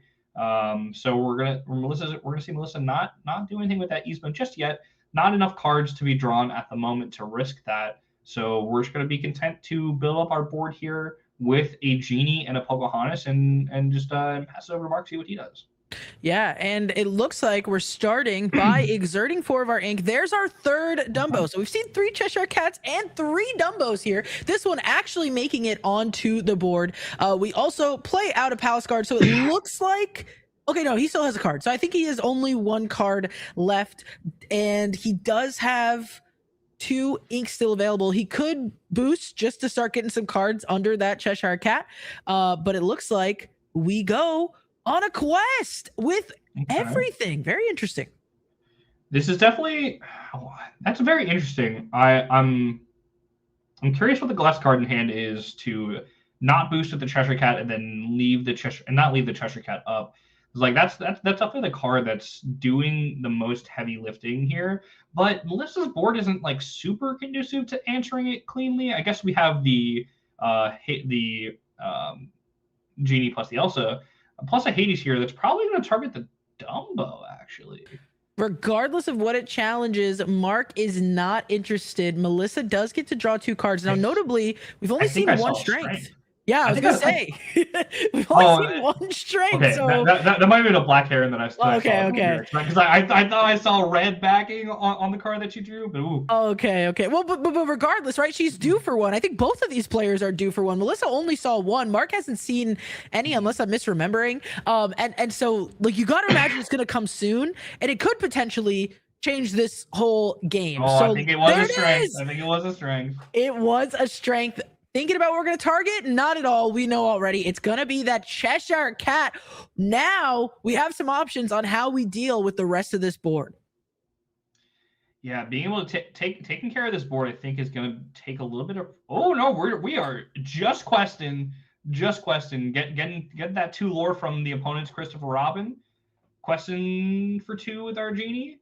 Yeah, we are exerting these characters. The question is, do we use this Yzma to draw more cards? It looks like we do. Melissa's scared of nothing here, so she's choosing to say, I think that I can outrace you from this position. Do you think she's correct? So I think there are going to be situations where I would say no, but like knowing that now there are 3 Cheshire Cats out. This is the 3rd Dumbo. We haven't seen a strength yet. Starting to build up the board, I think, is going to be your best bet here. I love this play by Melissa. I absolutely love it. Yeah, it's definitely interesting for sure. Melissa choosing to become the beatdown here, as Liam likes to say. And now it's on Mark to answer this board. The Pocahontas having that, 2 willpower, normally easy to remove, but it's going to be really significant here, especially without that Cheshire Cat. Yep. As you mentioned, we used 3 of them so far. So I wonder how Mark is feeling here. Maybe was hoping something else was able to be done about this, and was definitely expecting a different outcome, because these Christopher Robins, they would have to double trade, for example, into this Pocahontas, or at least one of them plus the Palace Guard in order to remove it. I mean, and that's just one of the threats, right? So it's going to be tough here. 4th Cheshire Cat, 4th one. Oh my God. Never mind. Not going to be tough at all. Pocahontas, get on out of here, okay? Because we have all 4 Cheshire Cats hitting the board now. Starting off, we're gonna challenge the genie with this Dumbo. So we're actually probably not gonna target this Pocahontas at all. We're gonna go ahead and just boost some damage off of our Dumbo onto that genie. This is the start of the cleanup. See what else we can do from here. Do you challenge in to this Pocahontas, even if it means losing one of your characters? I think at this point you definitely you almost have to, because if you don't take away that Pocahontas, she's threatening 3 lore, potentially 5 lore, with the Yzma turning sideways too. So with that much lore, especially when you're down this much, I think you have to, and you can't just turn these Christopher Robin sideways, or else you give her a target to gain that 3 lore while also drawing with the Yzma. So if you're not taking out this Pocahontas, it's really tough. Yeah, it looks like it's questing here. It looks like, we don't care. We're calling the bluff. We're saying you can try to race. I can try to race too. Now, I believe if I can count, usually I can't. Melissa can only go up to 19 if she just quests and does nothing else. So be a Cobra check. Okay, thank you. Cobra check. So Cobra is in the building. So Melissa could win, but if she doesn't have it, she's not going to win this turn. So let's see. We're exerting 4. Okay, no, I can't see. Sorry, guys. I'm wearing glasses. Yeah, this looking back on this, so it's not a bad play from Mark forcing her to start trading into him, because you're also threatening lethal, and just giving a Cobra check on your opponent's side. I do think we should be able to handle this pretty evenly with 2 3-strength characters taking out the Robin Hood and probably just starting to quest out. We have 3 on board, so we probably want to get rid of both Christopher Robins and the Palace Guard, just so we don't give Mark up a Cobra check on the other side. But we do also want to make sure that we have enough lore to just push through and have lethal regardless.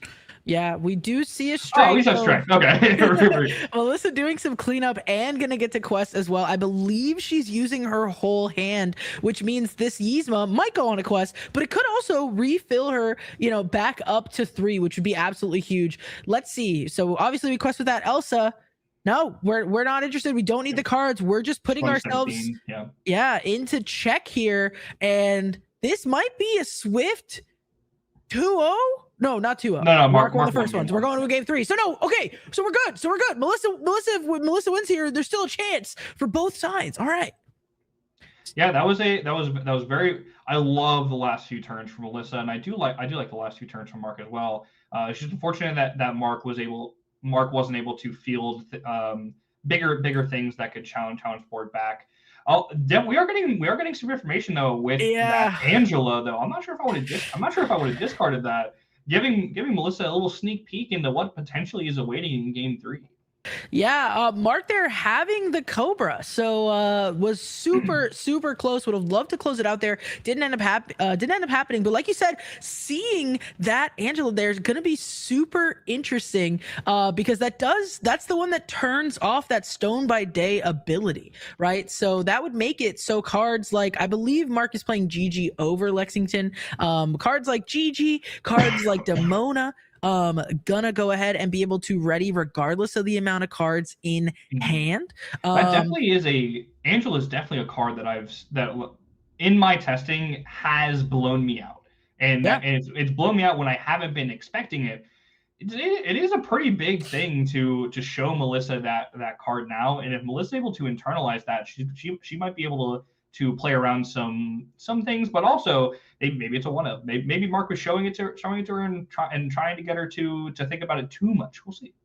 Yeah, absolutely. Mind games are definitely going to be a factor. The game before the game, as it is sometimes called. And you're absolutely right. It could be something where this is core to Mark's game plan. And he's, without even thinking about it, just kind of being like, man, I was so close. I just want to show you that I was so close. So I'll just discard this card. Now, all of a sudden, Melissa has an upper hand. Could be. Or Mark is like, yeah, this is a one of, but she's going to have to respect it. Because if she, potentially in this game 3 has a Demona thinking she's going to exert all of my gargoyles, now she might think twice. So it'll be interesting to see whether or not a card like that ends up mattering. I would say it hasn't so far, though.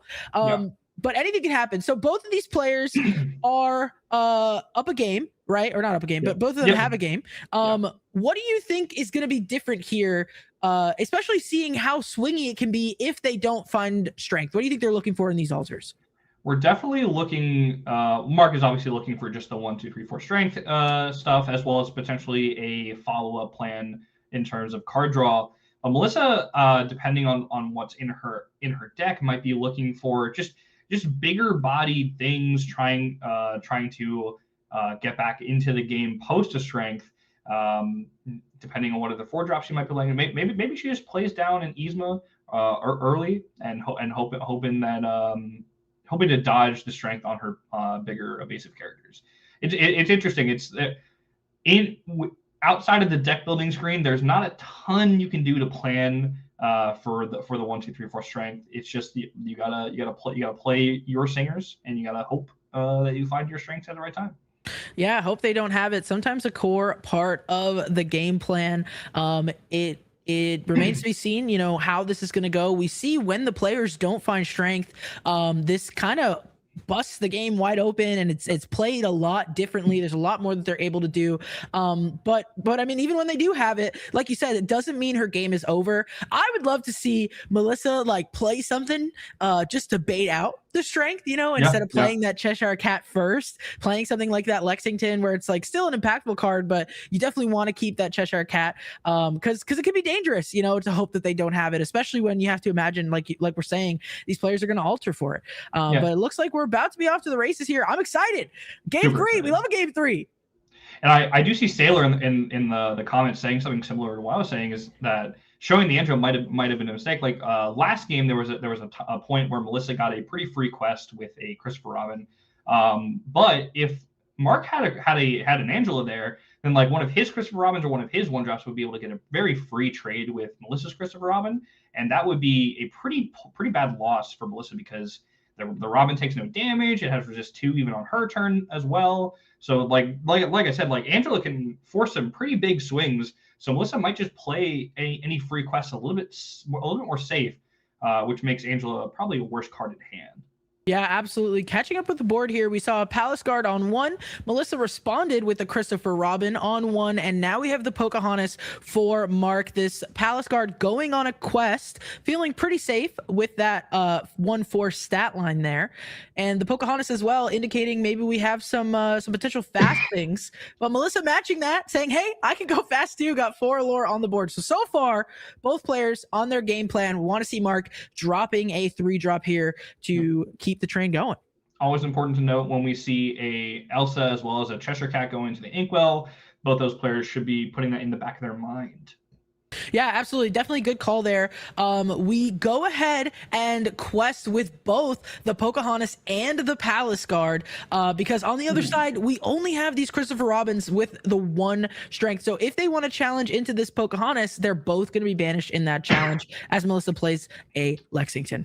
It definitely is an aggressive play by Mark. I think if I'm sitting across from him and I see that, it's telling me that my opponent probably doesn't have a strength if he doesn't mind me taking out that Pocahontas.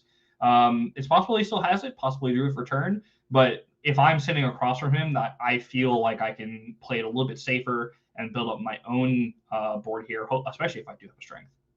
Yeah, this game might be wide open, like we said, if Mark does not have the strength there. Starting by playing a Calhoun, looks like we're not gonna ink potentially. He's not passing yet though, so it'll be interesting to see whether he has it and he's thinking about it, or if he has cards that he doesn't really want to ink, pass it over. I've seen this kind of hand a million times in testing. I've seen it with my friend Hoggy Alex.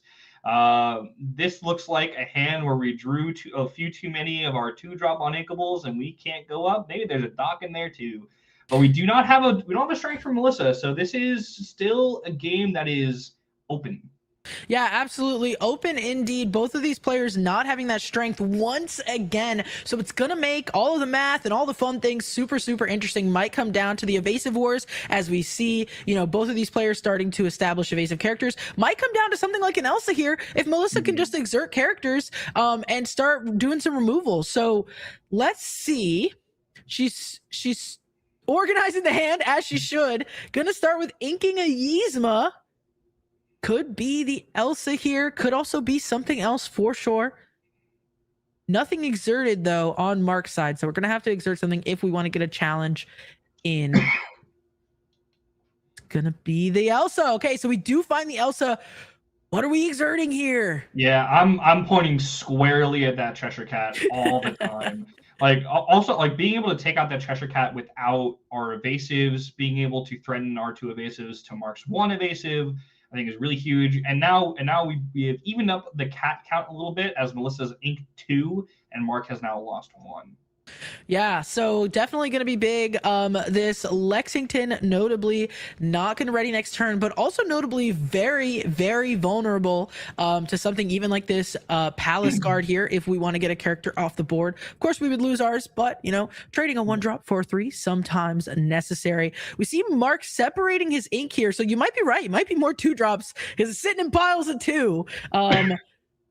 Maybe the dock feels good if it can draw him into something singable. Oh, but he's got plenty of cards, it looks like. So yeah, it might just be super bricked here if we're not able 3 uninkable 2-drops would be just absolutely rough. Yeah. Sometimes you got to discard the hand, right? Sometimes.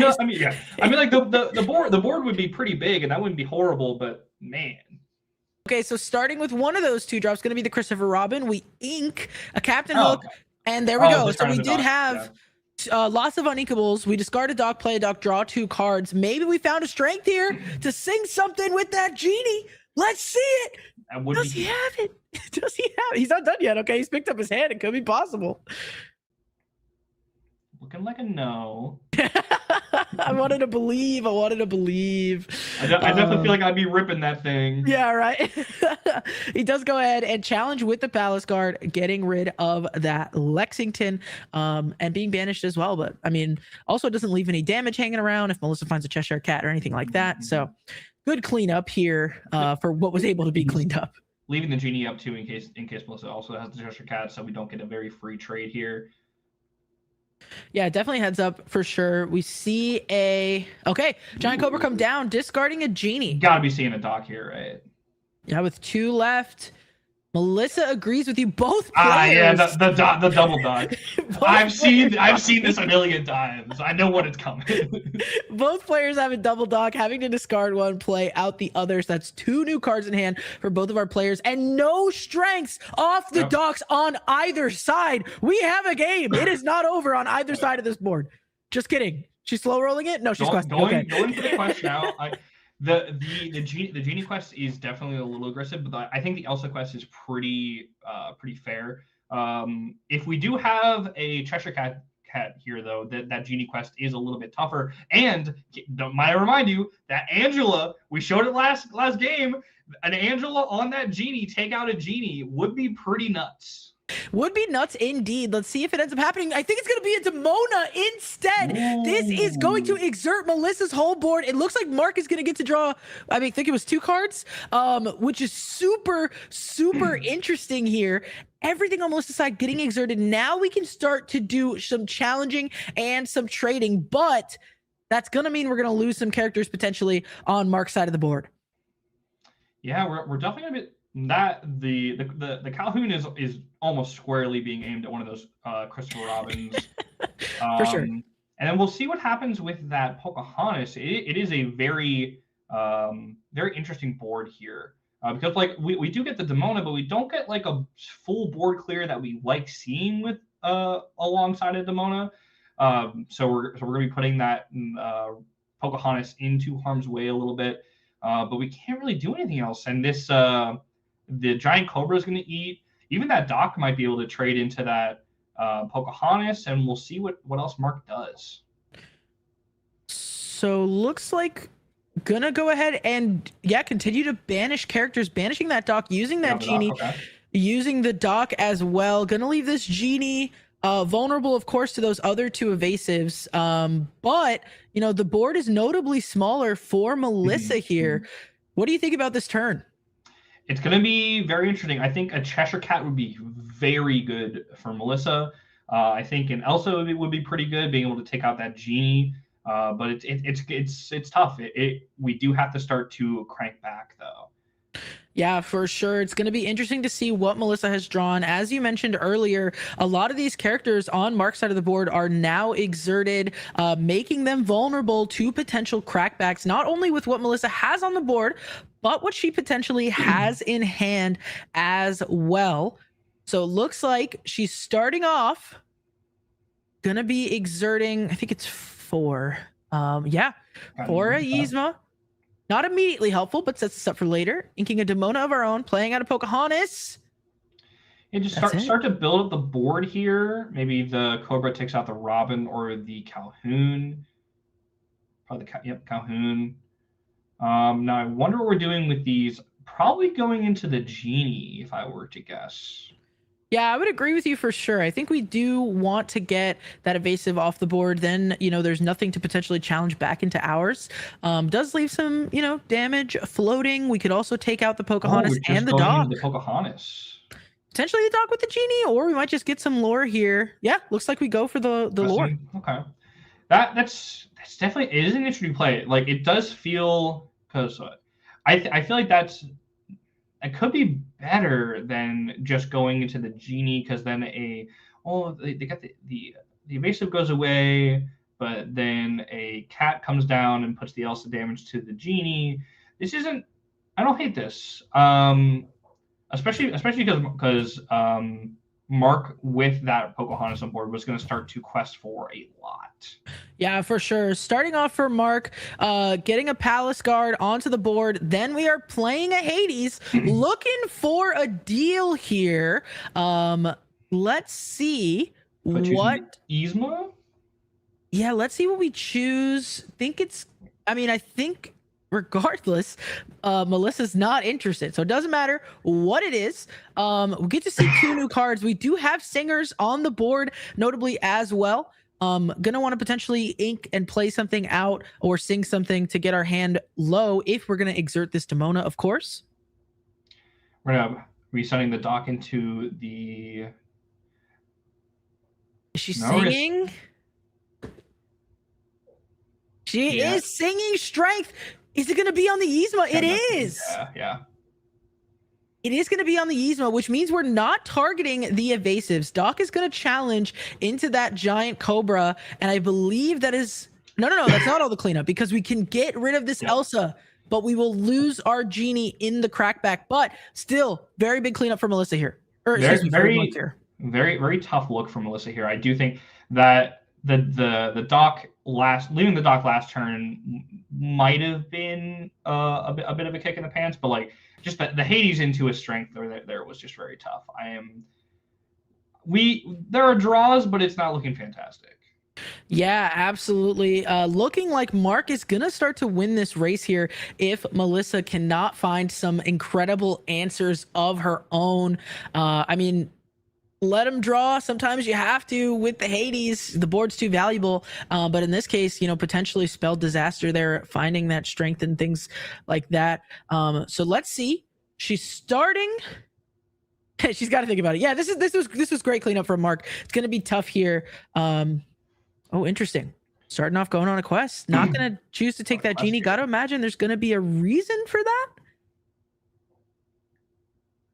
Instead of challenging, you got to imagine she's got something to be able to deal with that evasive.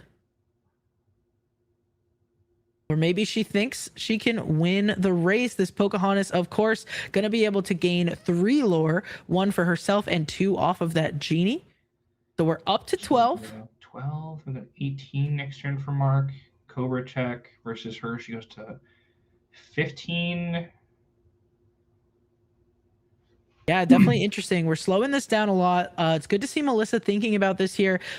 I think this is definitely like, do you think the game kind of either is won or lost for both players, depending on what Melissa does here? Yeah, so I think it was won or lost last turn. I think at this point, Melissa knows that she cannot take back the board, so she just needs to start building for a potential lethal push next turn. Should have 1, 2, 3, go to 15 if the Pocahontas goes, and then you can bounce, replay the Cobra, go to 17. But with the Pocahontas on the board, technically she's threatening lethal here, but it's very tough to think that Pocahontas wouldn't get traded into here. I'm searching the bank for cards that are out here, and I just don't think it's possible. Yeah, definitely looking pretty tough for Melissa there, especially, showing that we have the Cobra, but not being able to discard with it, makes it tougher as well. Mark starting off, like you said, by doing some cleanup here. So keeping him off of some lore, but I think ultimately, his characters are just going to stick around longer and quest for more as well in the long run. Maybe, we've got a banger. Maybe there's a plan. But let's see, because Mark's not done. So starting off, magical researcher. If we had a Pocahontas of our own, this would potentially start to spell disaster even faster. But yeah, this is it gets worse. It gets worse. I don't know if there's anything that gets Melissa out of this here. This game, it was Mark was able to go wider, faster. Both players didn't have strength, and Melissa's hand seemed to be a little bit gummed up with bigger stuff, while Mark's hand was gummed up with smaller stuff. So he was able to just go wider and eventually just win this race. So what we have here, we have threatening to 16. Maybe a dock would help, but I don't think Melissa has enough ink to go like dock into Cobra, into Olaf, bounce Cobra. Yeah, definitely a tricky situation here. But we're gonna see what she can do, starting by going up to 15. That doesn't even do it. Like double Cobra only gets us to 19 here. Yeah, so very, very close. She's gonna, looks like she is gonna, do the Cobra things just to show that she had 19. So or 17. 17? Yeah, it was just the one Cobra. Okay. Yeah, very close, but Mark is gonna take it. Okay, so I believe we're 1-1 in overall, but in this case, gonna be the 2-1 in favor of Mark. Never gonna stop and never gonna shift. Okay, yeah, whatever happened, never say never. Very, very good, very well played game by Mark there, especially showing a going first game where you didn't necessarily have the nuts with the strength, but you were still able to just go wide enough, start questing fast enough, and just win a race sometimes,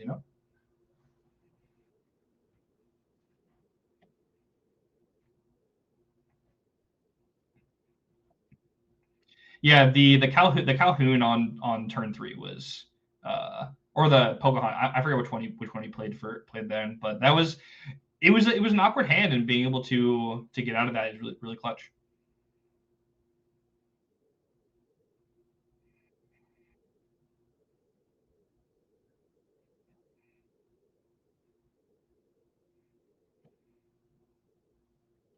Muted because of course they don't need to hear me while I'm talking. I was just saying things that made Franz sound better, just so true. I mean, that's what it came down to. But yeah, I thought, as I'll just say again, I thought Melissa was maybe going to get that turned around. I wanted to see that 10 to 70K payout. That would have been hilarious. It would have been really funny. It was a close match there until it wasn't, but that's how the Amethyst matches tend to be sometimes. It's just like, all right, like you stumbled too many turns in a row, and I hit too many turns in a row for you to come back. Yeah, the double dock for both players was also pretty funny to see, especially after I don't think either of them played dock at all in games 1 or 2.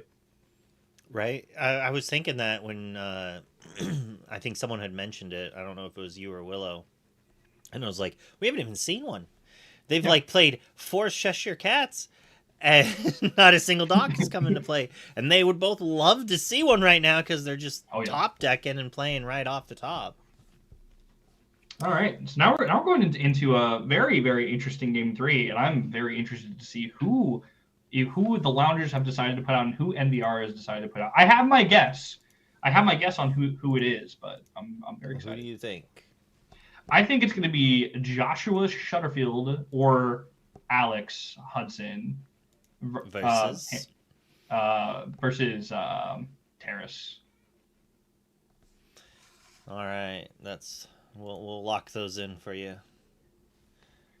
Give me some channel points. I don't think I've bet a single time watching on those streams. I just like sit here amassing channel points.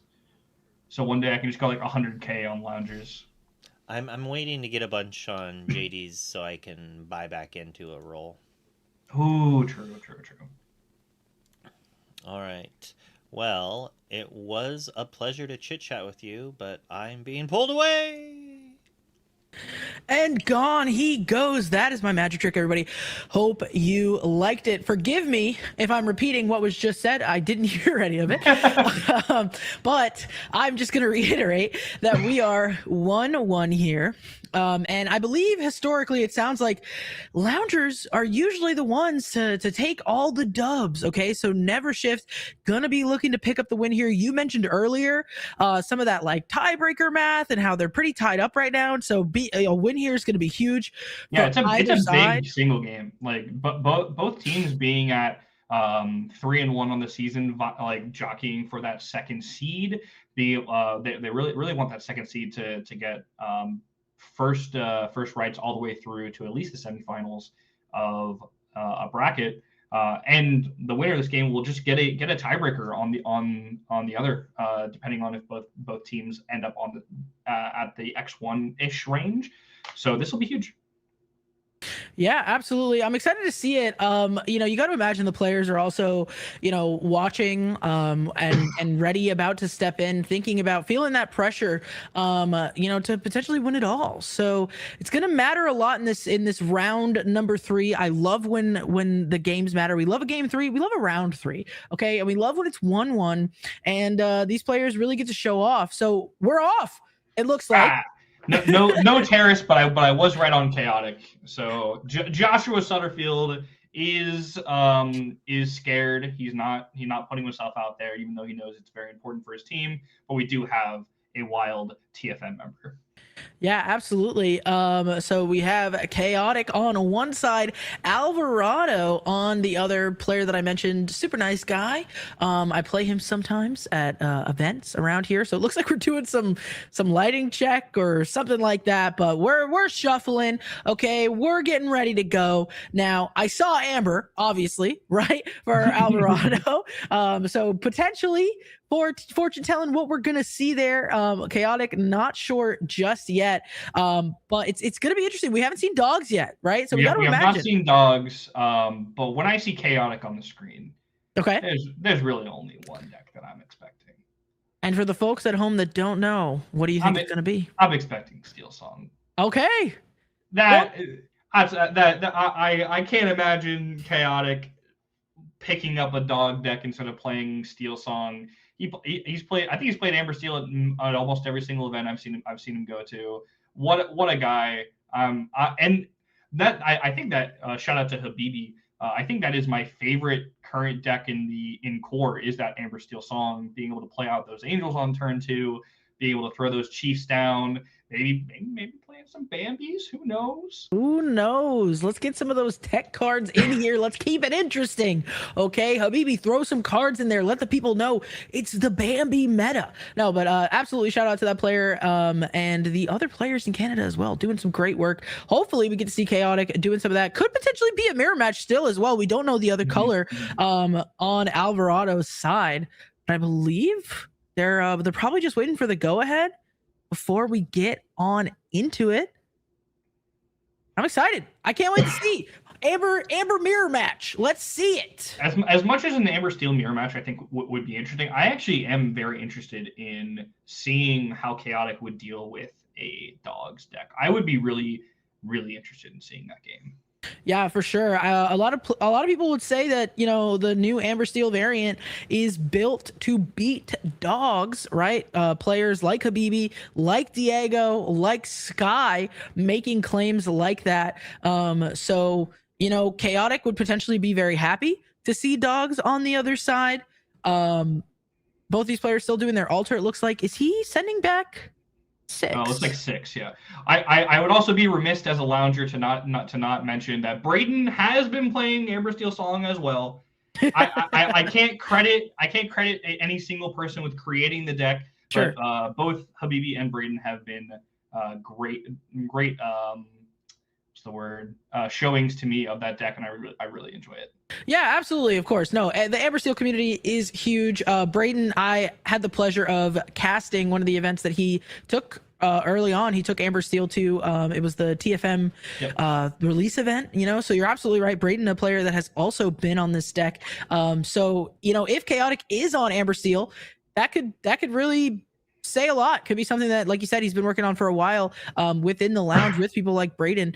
Alvarado, on the other hand, I don't know of any specific Steel Song enjoyers in Florida. So let's see. I'm with you. I think it would be fun to see a mirror match, but it's also fun to see dogs try to do its thing, especially against a deck that, is supposedly supposed to beat it. So I think we're ready to go. What are we doing, gentlemen? Let's go. Rev it up. Let's get a little faster. The people want to see what's going on in the game. Show me a troubadour. Show me a troubadour. Come on. Let's see it. Let's get into it. We're asleep at the wheel. Oh, the time hasn't started. I'm yelling at the players, and they're literally not allowed to start. Thank you, production. Okay, so we'll see what it's gonna be. We're gonna get some hand shuffling here. We're gonna do the things that we're gonna do. If I had to pick, hold on, that might be the clock. So we're about to get going. But if I had to pick, I think I'd prefer to see the mirror match over dogs versus Amber Steel. There is a Lilo going into the Inkwell. Now this isn't necessarily an uncommon thing for Amber Steel, especially on the play. Because a Rhino coming down on turn 1 is not necessarily great on the play. Oh, we see purple. Amber Amethyst for Alvarado versus some sort of Amber deck we're assuming is Amber Steel for Chaotic. No 1-drop, notably for Chaotic there. Meanwhile, we have it's the Royal Guard? Yes, the Royal Guard on the other side. But it's Amber Steel, as I believe there's a troubadour. There's the troubadour. My man, my goat. So we missed the turn 1. How important is that, or do you think we're going to be just fine? In Amber Steel, especially going first, I think the only 1-drops that we're playing is... Oh, it's Blurple. Blurple, the Nani was bait. It's Blurple. Hendrick. But no, the 1-drop in Amber Steel on the play is not necessarily that big of an issue.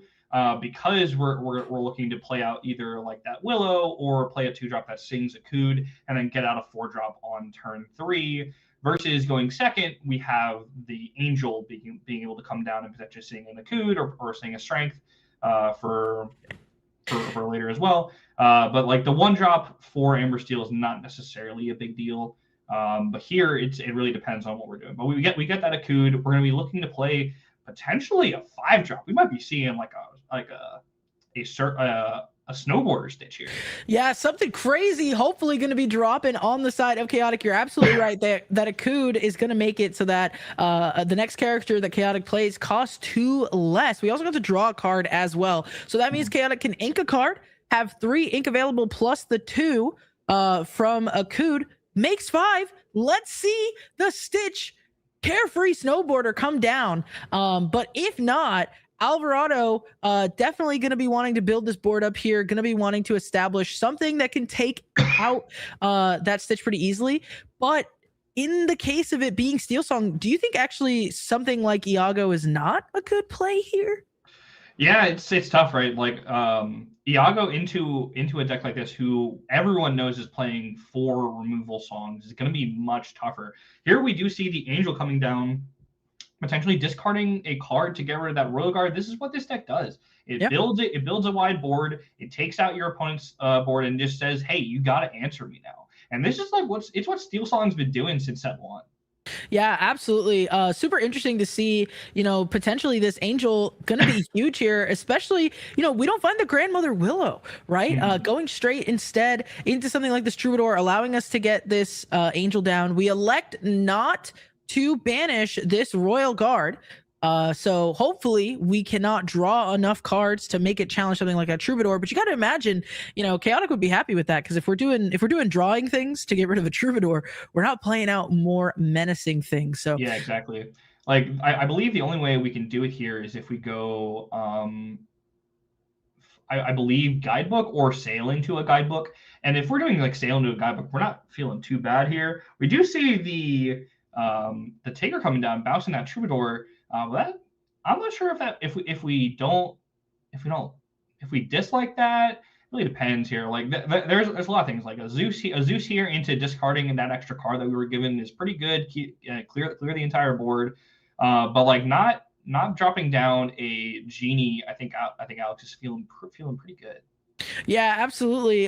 Interesting choice here for sure. Also, getting that troubadour, it is a singer gone, but it also, bounces an extra card back to hand to feed that angel potentially. So we sing a cood, gonna draw a card, and like we said, get to -2 for the next character we play. So we could potentially play a 6 cost. I don't know that we have any 6 costs that we would want to put down right now. So instead, we go for that chief coming in with the bodyguard. Can't challenge, but has a nice 5/5 stat line, and redeploying that troubadour as well. Discarding a dock to take out that royal guard. I wonder what that means for the rest of Alex's hand. But yeah, the chief at a 5/5 can challenge, but you know what? They can take away his muscles, but they can't take away his voice. That man can sing. Absolutely got pipes indeed. Yeah, and you said it right. Getting the dock into the discard to get rid of that royal guard definitely means we have another one. Otherwise, Chaotic would probably be kicked off the loungers, right? So gotta imagine there's another dock in hand, leaving only a Tigger on Alvarado's side of the board. So a mountain to climb here as well, it feels like. Is there anything that like immediately gets him back in, or is this just a slow climb here? I think we're mainly looking for like a Hades here to start to get some of that value back. I mean, if we're trading a Tigger and an Elsa into a Chief here, leaving nothing on the board going into 6-drop, not even a 7-drop, Alex is like doing jumping jacks. Yeah, like he's doing flips out of the frame. He's getting DQ'd because his hands are off camera. Oh, we have the Into the Unknown. That is huge. Okay. Yeah, absolutely. So the Into the Unknown gonna make it so that we don't have to do something like a double trade, which, like you said, would have just felt terrible. So we do elect to put that chief into the Inkwell. Makes sense. We want to get that bodyguard off the board. Does leave this Tigger pretty vulnerable, of course. Especially if Chaotic can get his hand down. That Angel is going to gain resist, so potentially survive any challenges there. So let's see what this is going to be. I mean, like we said, he probably is a dock, so that hand's probably not going down to 0. So maybe, if we don't find a strength, maybe that Tigger is safe here. Yeah, we haven't seen a strength. We haven't seen a Zeus here as well. So giving that extra ink might give Alex a little bit of an oomph into that dock turn as well. And there is he hurled his Thunderbolt. I also like to call it Zeus. He hurled his Thunderbolt right at that Tigger. And inking a strength, okay. Inking the strength to play the dock. Sometimes you have to, and in this case, we did have to. Do you know who that dock is signed by? I don't know. That's why I'm asking. It's probably our resident Luke. Okay. Hey, let's see. Maybe it is. Oh, and we find another strength off the dock. You gotta be kidding me. It's a discarding. Oh my god! He's going crazy. Oh my gosh! Finds another dock. Chaotic going absolutely sicko mode right now. This is just discarding the card to get rid of the Elsa. Chaotic putting in all the work. Alvarado showing insane diligence and patience to not just scoop it up right here. Oh, and a Demona to refill Chaotic too. Man, this are you not entertained? This deck is the best. I love this deck, man.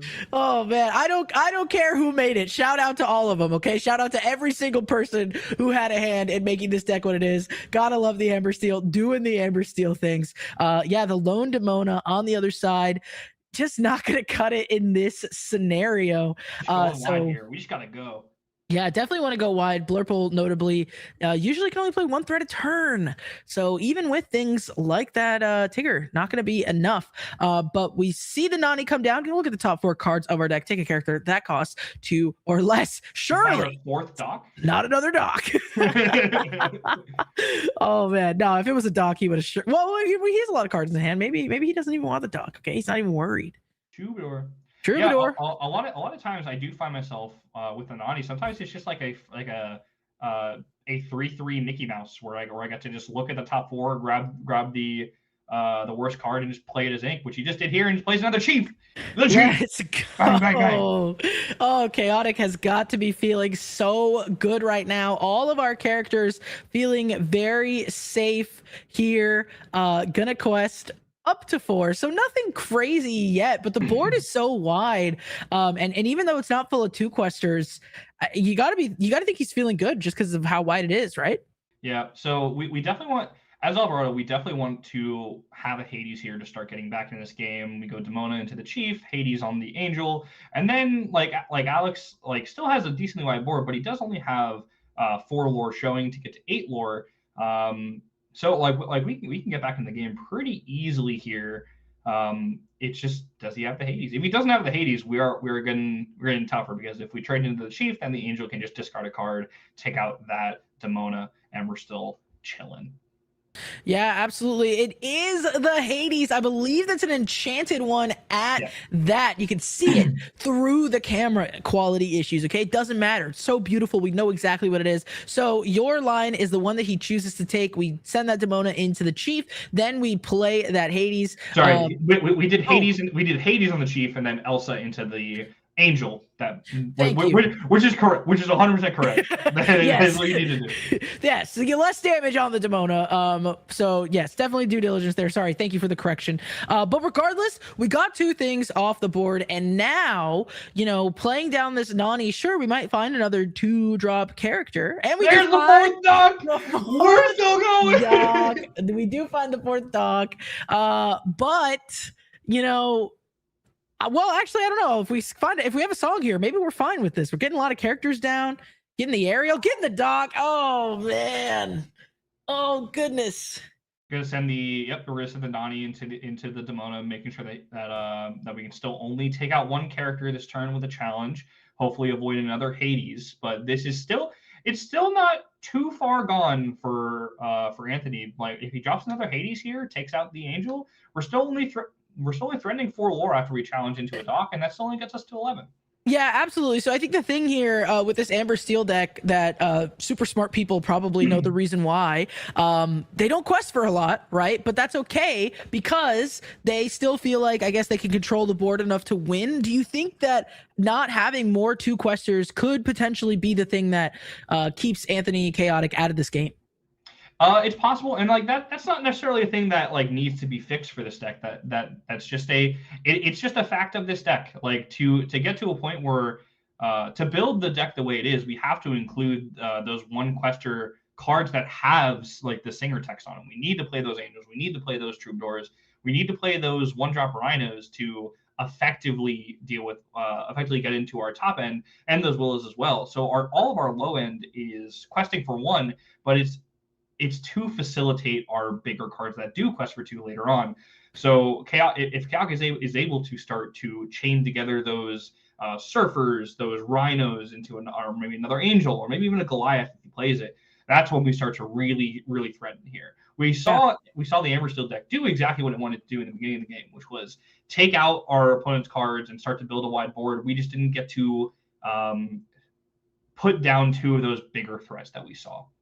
Yeah, absolutely. So Chaotic starting off by boosting this aerial. Gonna imagine he's gonna sing a song here. On the other side, though, Alvarado was able to go wider than we were probably thinking initially. Got to play a Cheshire Cat, got to play an Iago, and so now using this song, we have a choice: do we get rid of the Iago, or do we get rid of this Cheshire Cat? Right. So both of these threats are still very relevant here, and even though we're gonna lose one, that means that we get to keep the other, which could potentially end up making a huge difference here. Going for the Cheshire Cat, getting it off the board, getting to draw a character as well. As a reminder, that aerial ethereal voice, as long as she has got a card under her, once per turn, when a song is played, you can draw a card. So now we're going to go ahead and play this Carefree Snowboarder. Next turn, gonna get to keep drawing. Drawing is the theme here. Needs to be, because we have all 4 docks out on the table for Chaotic. Not gonna be able to get any of those in the rest of the deck. Now we're still 3 ink up here with 2 cards in hand. I believe we still know that one of them is a dock. So we're gonna ink the. Oh no, we already played the dock. So we inking the Angel, playing out that Rhino. Like I said, now we're starting to stack up those lore threads. So I believe now that we're doing that, we're probably just gonna turn our stuff sideways. We go from 7 to 11 here, getting a nice Slurpee, and we're threatening 6 lore face up with 4 more exerted. So that's this currently lethal on board. And we're just gonna go ahead, quest with the aerial as well. Like you're saying, up to 12, starting to see those 2 lore questers. They're just in our later end, as you mentioned. So I think there was a small little window here. Okay, Alvarado was making it look good, but definitely putting on the pressure for Chaotic, and having to spend 3 ink just to draw cards, not leaving us with a lot of ink left. Definitely not where Alvarado wants to be. Maybe he could make something happen with some Into the Unknowns. He's gonna need some cheap removal here if he wants to stay in this game. Yeah, I think like a let it go with the Hades onto the Server Stitch, Iago challenging in would be where we want for the most part. I think we should have 4 ink up here. So if we even have like another cat to put some damage onto maybe the Rhino, that would help a little bit, or just an Elsa. But it is looking looking much tougher now that we've stumbled this turn, and maybe a little bit last turn. But it would have been pretty cool if Alex didn't also just have the song plus two questers. So it's looking much rougher. Just had the sauce, so that Iago challenged into that aerial, revealing another aerial underneath it. The Hades went ahead, challenged into that Nani, and then we still got to play down an Iago. So gonna be hoping we don't have any songs for Chaotic to potentially get rid of the healthy Iago. Only drawing 1 card. Just kidding. We have a Stitch on the board, so we get to see another one. Let's see. Can this be the difference maker to just help us very cleanly seal up this game? Rhino's a nice start. Huge Rhino, double Rhino, super huge. The nice thing about that little Rhino there is we're gonna get to give -1 attack to a character, so that's gonna help the math in favor of Chaotic, and quested all the way up to 19 as well. So Alvarado just gonna scoop it up. Yeah, and like important to note with like that board there with like those Iagos in the past used to be threatening everything and everywhere, but big thing about the Ember Steel deck is all of its like really big questers, they're like hitting that 5 willpower threshold, whether it's Angel with no cards in hand, whether it's Rhino with 3 health and resist 2, whether it's the Snowboarder Stitch, whether it's Bambi, whether it's Goliath, or even the Chief. Like everything has that 5 willpower. It's just like really hard for a lot of purple decks to just outright deal with unless they've already played a Demona. Yeah, definitely very interesting to see how this played out. Alvarado never really able to find his footing there. Chaotic, as you mentioned, even though initially had those 1 questers for the cheap stuff, was able to find those 2 questers later, and also had very nice stat lines on them as well. Now, one thing I want to talk about, we see this aerial ethereal voice on the screen. Some players have it. Right, we saw Ben Fishman take down PPG, and he had aerial ethereal voice in his deck. But we've also seen, the Habibi version, as we're talking about it, not having any of those ethereal voice. Chaotic here obviously does have it. What do you think to include or to not include that ethereal voice at 2 or even 4 copies sometimes does, and to change this list.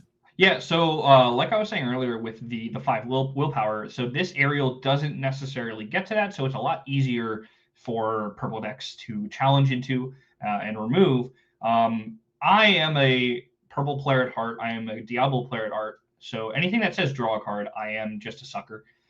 So I do still currently have this aerial in my deck, but I can understand getting rid of it more for potentially that Bambi that is a little bit more survivable, or even Goliath that is also survivable, but also still gets you that draw. And both of those cards, the Bambi and the Goliath, do get you there. Man, it feels so good with an aerial to just like sing a He Heralded His Thunderbolt, remove a card like a genie or a cat, and then get to draw a card as well. I know that Bambi gets to pseudo draw a card, but like, what if it's a song? What if I can go Zeus? What if I can go He Heralded His Thunderbolt and then draw a second He Heralded His Thunderbolt? That sounds pretty good to me. So I hear both sides. I'm currently still an aerial believer, but I could be swayed pretty easily. We do see Anthony's camera has taken a turn for the better. Yeah, absolutely. I was like, oh man, am I losing my eyesight already? I can't do some new glasses. But we worked it out. We can see what's going on. And yeah, thank you for that breakdown. There is considerations, of course, for the card and to keep it out. So maybe Chaotic can convince us of why it's in there, because we did get to see it. We got to draw a card or two off of it as well. Alvarado gonna be on the play here, which means this opens up the underdog ability for Chaotic, which could potentially be really huge here, as we see Elsa go into the Inkwell to play a Basil Practice Detective.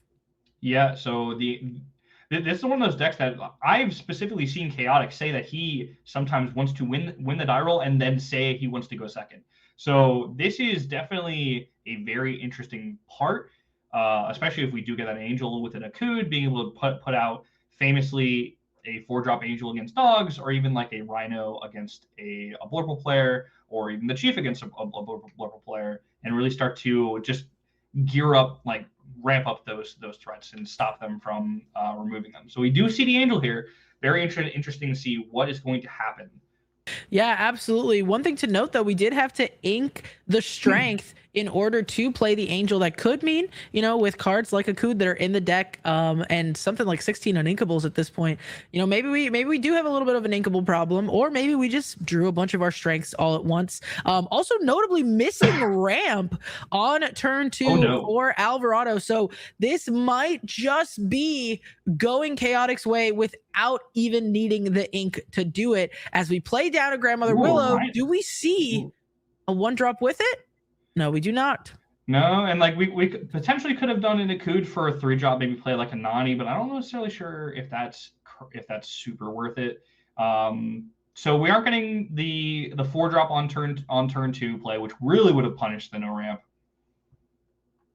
Yeah, absolutely. We do find the ramp eventually, so a little slower than we were hoping to be, but we're gonna do our best to catch up here as we pass the turn over. Notably, though, we're getting some little guys on the board. Maybe if we can eventually start to exert some of these characters, we can crawl back into this. Okay, I like Hopium, chat. Let me have it. I like to try to give us a game here. Yeah, we do get that ramp there, so we do get to still curve into either like a Hades or Demona. Sorry, either Hades or an Elsa here. But we'll see what Alex has in store.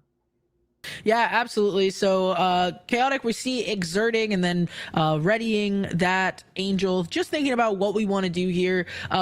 Again, Chaotic isn't totally out of the woods here. We didn't see a super explosive opening, something like the Akud into this, into that. We start with the Della's Moon Lullaby. Gonna give minus to that Basil, stop any support shenanigans there. And then get to play. Okay. An aerial. That's actually really huge for curving into an Elsa here, being able to stop that Basil from being able to boost up the Elsa and take out that aerial. So now we're going to get like a potential free Elsa draw next turn. Sorry, aerial draw next turn. And again, this is what I like about this card, man. Like if we just if we are able to draw off this card and chain into multiple removal spells, we're just doing what we want to do. Yeah, absolutely. Habibi is in the chat, so I want to hear him talk about why he doesn't have the aerial in his. But we do see the Elsa Fifth Spirit come down, exerting that Grandmother Willow, and we are just gonna go ahead, get it off the board. Okay, we don't want it. We're not interested. And because of that Della's, we're not gonna be able to take that Angel. So we're gonna have a singer available without having to exert our aerial if Chaotic has a song. Yeah, this is the Della's is really proving to be a very large part of this game specifically. It's able to give the aerial a chance to draw a card, and it leaves a singer on board. So even that aerial might not even have to turn sideways. Yeah, absolutely. It's gonna see what we can make happen with it. You're absolutely right. Having that Angel allows us to not have to exert this aerial, but it's gonna depend, what we're able to do.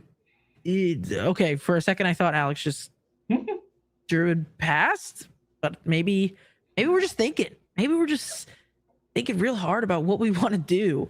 Important to note that the Della's is definitely an Alex Chaotic inclusion to the deck. I haven't seen it in many lists. I'm currently not running into my list, but it's another song. It's very interesting.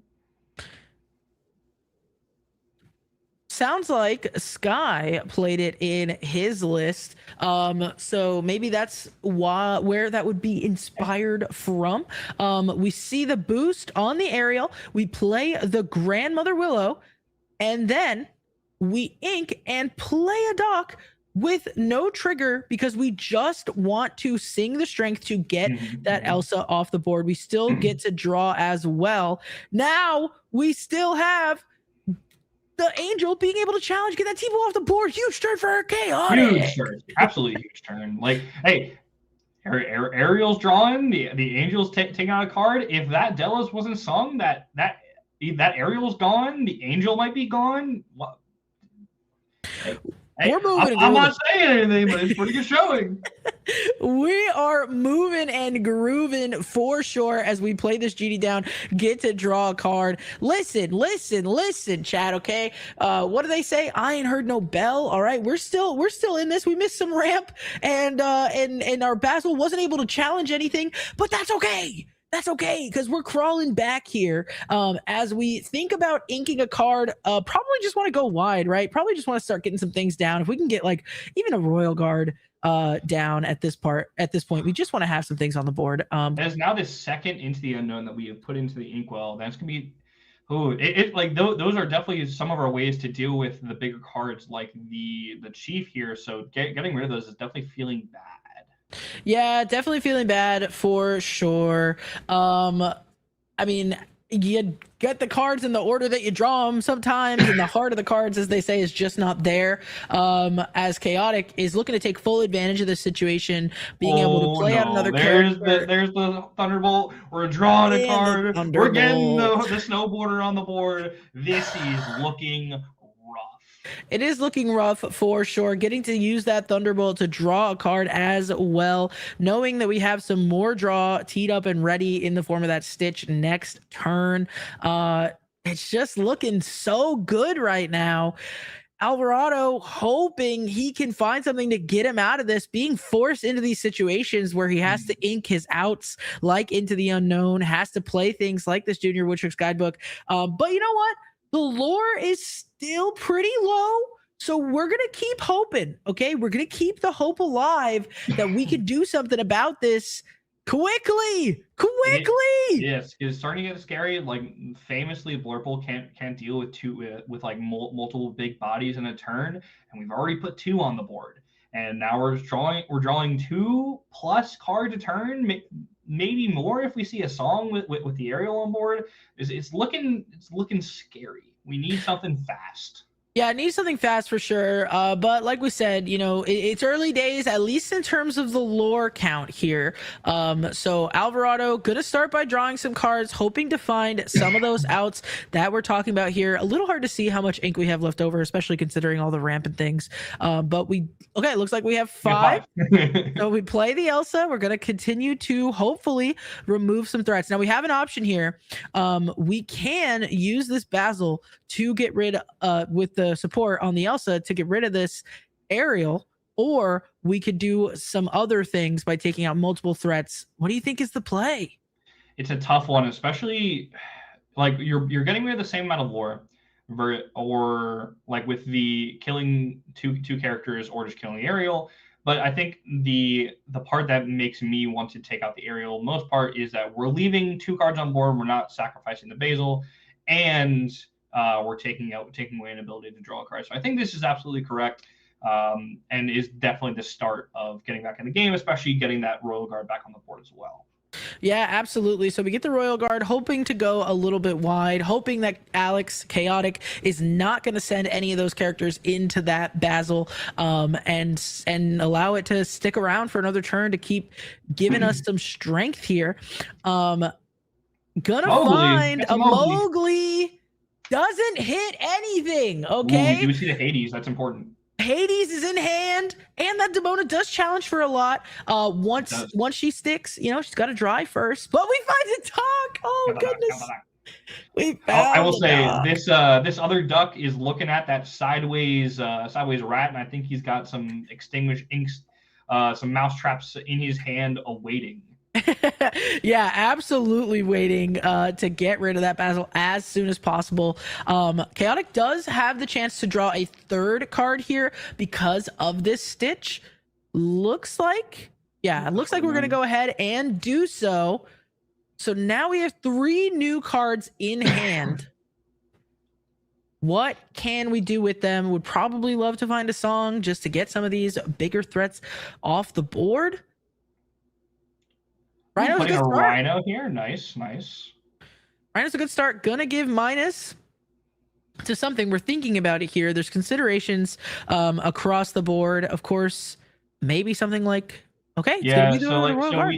We do know that we're most likely seeing a Hades next turn, and we don't have another way of drawing cards. So taking out the ability for the Royal Guard to take out like Willow is probably important, although I think it's pretty negligible unless he draws into like a genie or something, which is probably important. Yeah, for sure. So lots to consider. That's the line that he goes with. Now we're just trying to figure out what else do we want to do with the cards in our hand. We have not seen them yet. There's a chance, he can do some singing and things like that. Or he's just considering maybe whether or not he quests as well. Only at 4 lore, but showing a lot more on board. If we don't do anything, it can kind of start to spiral out of control for Alvarado here. We know that the Hades is coming down next turn, but that's only one thing. It's only removing one thing. Gotta imagine it's not enough. Yeah, song here would be pretty important to take on the potential answers. It looks like we're just contemplating on whether or not we're questing out for 2 here. We are super low on lore, and we don't have many big bodies here. We know that the Hades is coming down to take out the snowboarder next turn. It's a little sketchy. Yeah, a little sketchy indeed. We ultimately decide not to and go ahead and pass it over. So notably, only 2 cards are exerted. Like you said, Hades probably going to be able to deal with one of them. This Elsa gonna deal with the other because the Royal Guard does have minus, so not able to. Well, actually, wait. The Royal Guard can currently take out the dock, but it would have been the same either way. Okay. So regardless, we're using the Elsa. Okay, so putting 4 damage on it. Little scary, but maybe we can find something later to move some of that damage around. For now, though, like you said, we use that Hades to get rid of that carefree snowboarder. And I think we just have to pass it on over. Mm-hmm. So let's see. Then comes another one. In comes another one. Oh, whoa. Oh. Yeah, so that's probably what he was holding last turn. He's probably holding the strength, potentially hitting the Elsa, but knowing that the Hades was coming in. That's probably why he didn't quest either. Wanted to keep the 6 characters up. That was a very, very well laid trap pulled back from Chaotic. It was a very good play. Yeah, absolutely. We saw that it was a big think there, but for good reason for sure. Definitely showing how that discipline makes the difference there, being able to immediately get rid of that Hades that he knew was at the very least in hand and could probably guess that was going to come down. So, and we even got to redeploy another snowboarder of our own. You see the Cheshire Cat come down for Alvarado, though. We, of course, have lots of damage floating on that Elsa. Chaotic saying it's the grandmother Willow, right? So looks like we do elect to go for it. Hey, there's some considerations for things like that Rhino, okay? We could be shifting some things very soon if we're not careful. That's true. But I do think we're probably going to take out that Rhino here as well, right? Yeah, absolutely, for sure. So we can do some cleanup. It's just a matter of how we're going to do it, what we're going to go for. So first it's going to be, it's going to be the Doc and the Mowgli. Love it. More damage on those characters for that Cheshire Cat and the Basil as well. So we're starting to build back up here. There's a chance. So you're saying there's a chance? There's a chance. I am a bit worried about leaving up a 3-cost singer when we're drawing multiple cards here, but I understand being a little scared. Hey, of the shift line, yeah. Cards. Are we going to see another Doc here? So we get to draw off of that Stitch. Surely not another Doc. Surely not another song for that Angel to sing. 4 characters on Alvarado's side, only 3 for Chaotic. If he can't remove anything, he's just going to want to go wide. You have to imagine starting off, we're exerting 3. Gonna play a Cood. All right, so we're just hard casting that a Cood. Get to draw a card, get to play a 5-cost character now, potentially. Looks like we're only gonna go for a 4-cost. Gonna be this Angel. Still have a card in hand. Taking out the Basil or the Elsa. Probably the Elsa, yeah. Yeah, could it be the Elsa? Discarding Lilo, very important. And has the strength for the cat! Whoa! Strength. No. This is heartbreak for Alvarado not taking that singer. Gonna really hurt here as we see that strength be able to get rid of the Cheshire Cat. Chaotic drawing like an absolute monster here. Really close to having a chance on the other side of the board, and Chaotic wanted nothing to do with it. Are we finally taking out the singer? Yeah, we are. Now we're getting rid of it. And you pointed out there's a Lilo in that discard pile on the other side. Able to play a 4-drop Demona. So lots of swing power, but maybe too late. And we are immediately going to play that Lilo before drawing a card. And this is where the Amber Steel deck starts to just pull away. Starts to pull away for sure. We also get to draw off of that Stitch. So the only thing that I think could keep Chaotic out of this game is if he just wasn't drawing anything and Alvarado was drawing crazy. But like have two 1-drop Rhinos, and he goes into like a Hades. Yeah, but we see the Stitch here, keeping the hand nice and healthy. Gonna be the first thing that Alvarado wants to deal with as we see another Akud come down. So now we can again play a character for up to 6. Let's see what it's gonna be. Gonna be the Troubadour for free, followed by... Oh, I thought it was another dog. followed by the Rhino. But this Demona does have Challenger plus insert number here, so I believe she's still going to be able to take out. Yeah, I think she normally challenges Stitch. 6, so should still be able to take out that Stitch. Yeah, Stitch still going to be taken out. So now Chaotic could potentially not have great draws, but it's going to be a little too late. You imagine, right? We're all the way up to 12 here. The Demona on the Stitch and then like a Hades on like the Lilo, I think still puts us in a place where we're not totally dead. This Hades coming down, I think almost is always drawing 2 cards. Maybe looking for maybe an Into the Unknown might be on that Lilo, but just another sale. We're playing. It's playing into what Amber Steel wants Blurple to do, and that's just keep drawing, keeping the board thin while Amber Steel keeps it wide. And we're probably going to lose the Stitch here. And we get to quest for 6 next turn, go to 18. Yeah, this is really tough because, even with this Demona taking out that Stitch, we have an Angel on board. So, if we don't have anything that's useful to play out, we could just get rid of the Demona by discarding a card. And it looks like we do. And we're probably just going to quest out here. This is looking impossible for Alvarado. Yeah, I don't think there's a card. I think this is we're not in yellow blue. So, yep, that is the game. Yeah.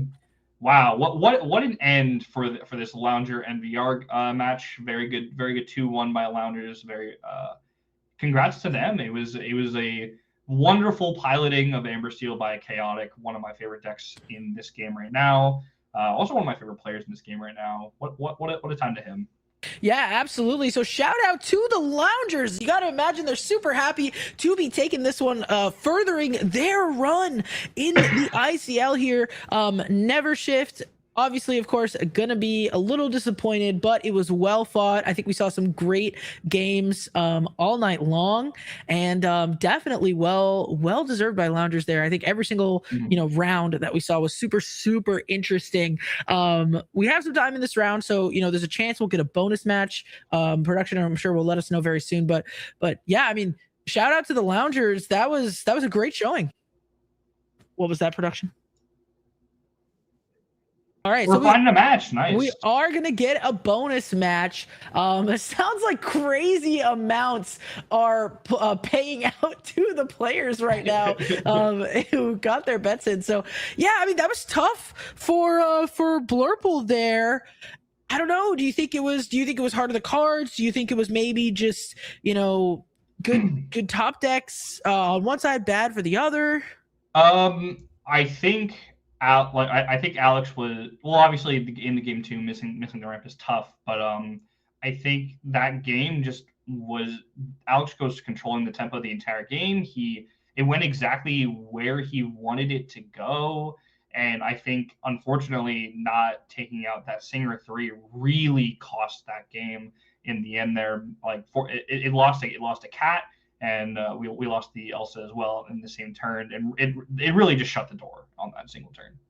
Yeah, absolutely. There was a chance, but unfortunately ripped away from us. As it looks like we're jumping into a match now. We don't know exactly where we are, so it might give us a second. But it looks like we've got the Mad Hatters versus Team Luxury. It's going to be an Emerald Sapphire versus Dogs. Okay, and Dogs all the way up to 13, but notably.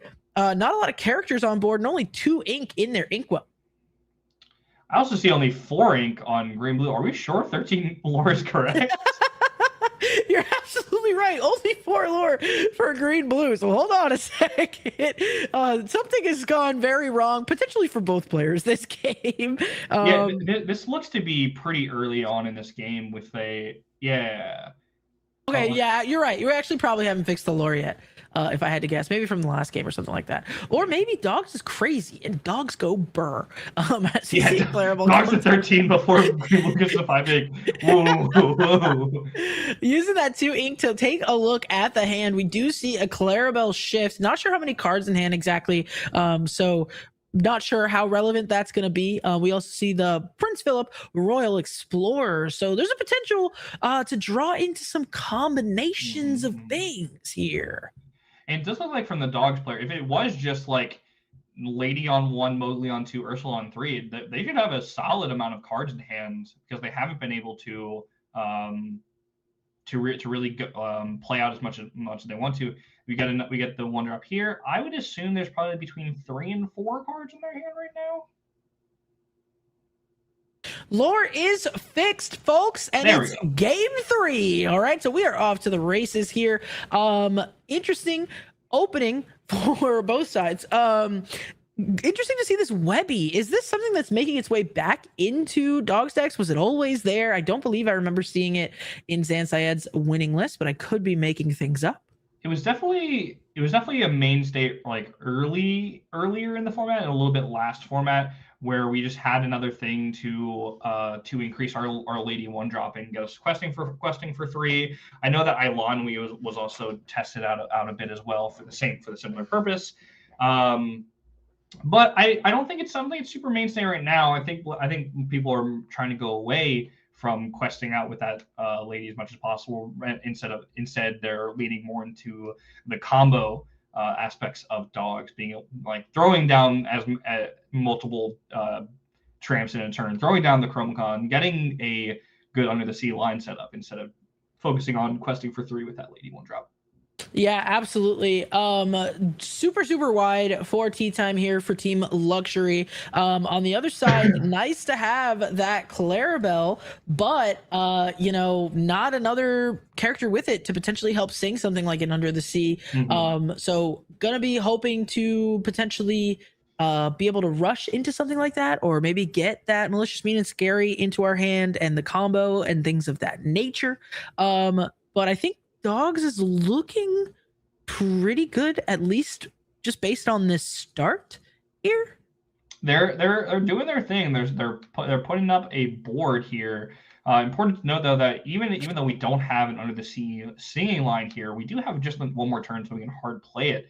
So we'll see where we go. Like a potentially a John Silver here could be very good for the Green Blue player. A Basil could be very good just to bounce the 1-drop lady, stop them from getting multiple quest lines. But what's important here is for the Dogs player, what we're keeping in hand for this tramp. We see a Willow, 2 Ursulas, and a Donald Duck going into the discard. For me, I'm like when I'm tramping here, I'm looking for something to either rip out in a potential Under the Sea, looking for another tramp, looking for maybe a Chromacon, or looking for another 2-cost tramp on my end. Yeah, absolutely. It's getting late in the night when I didn't even call out the Tramp Street Smart Dog. But we do see lots of cards go into the discard pile. 2 of those going to be that Ursula, so not going to be able to check as well, like you mentioned, because now we're only going to have 1 left. We do have Mowgli. So we see yes, thank you, production, letting me know that we have a lady to pull those back potentially if we find the shift. But we do have, you're welcome. We're going to go ahead and send something back into the deck and draw 2 cards after, which is going to feed potentially our Clarabelle, and also gets the tramp off the board there. Yeah, essentially for the Screaming player, like we're trying to get to a point where we're top decking into Under the Sea, we're top decking into just more answers at a time, and getting rid of that tramp right now is really helping with the clock as well. John Silver coming down. Yeah, absolutely. As this John Silver Space Pirate comes down, gonna give something reckless there to potentially stop some of that lore as well.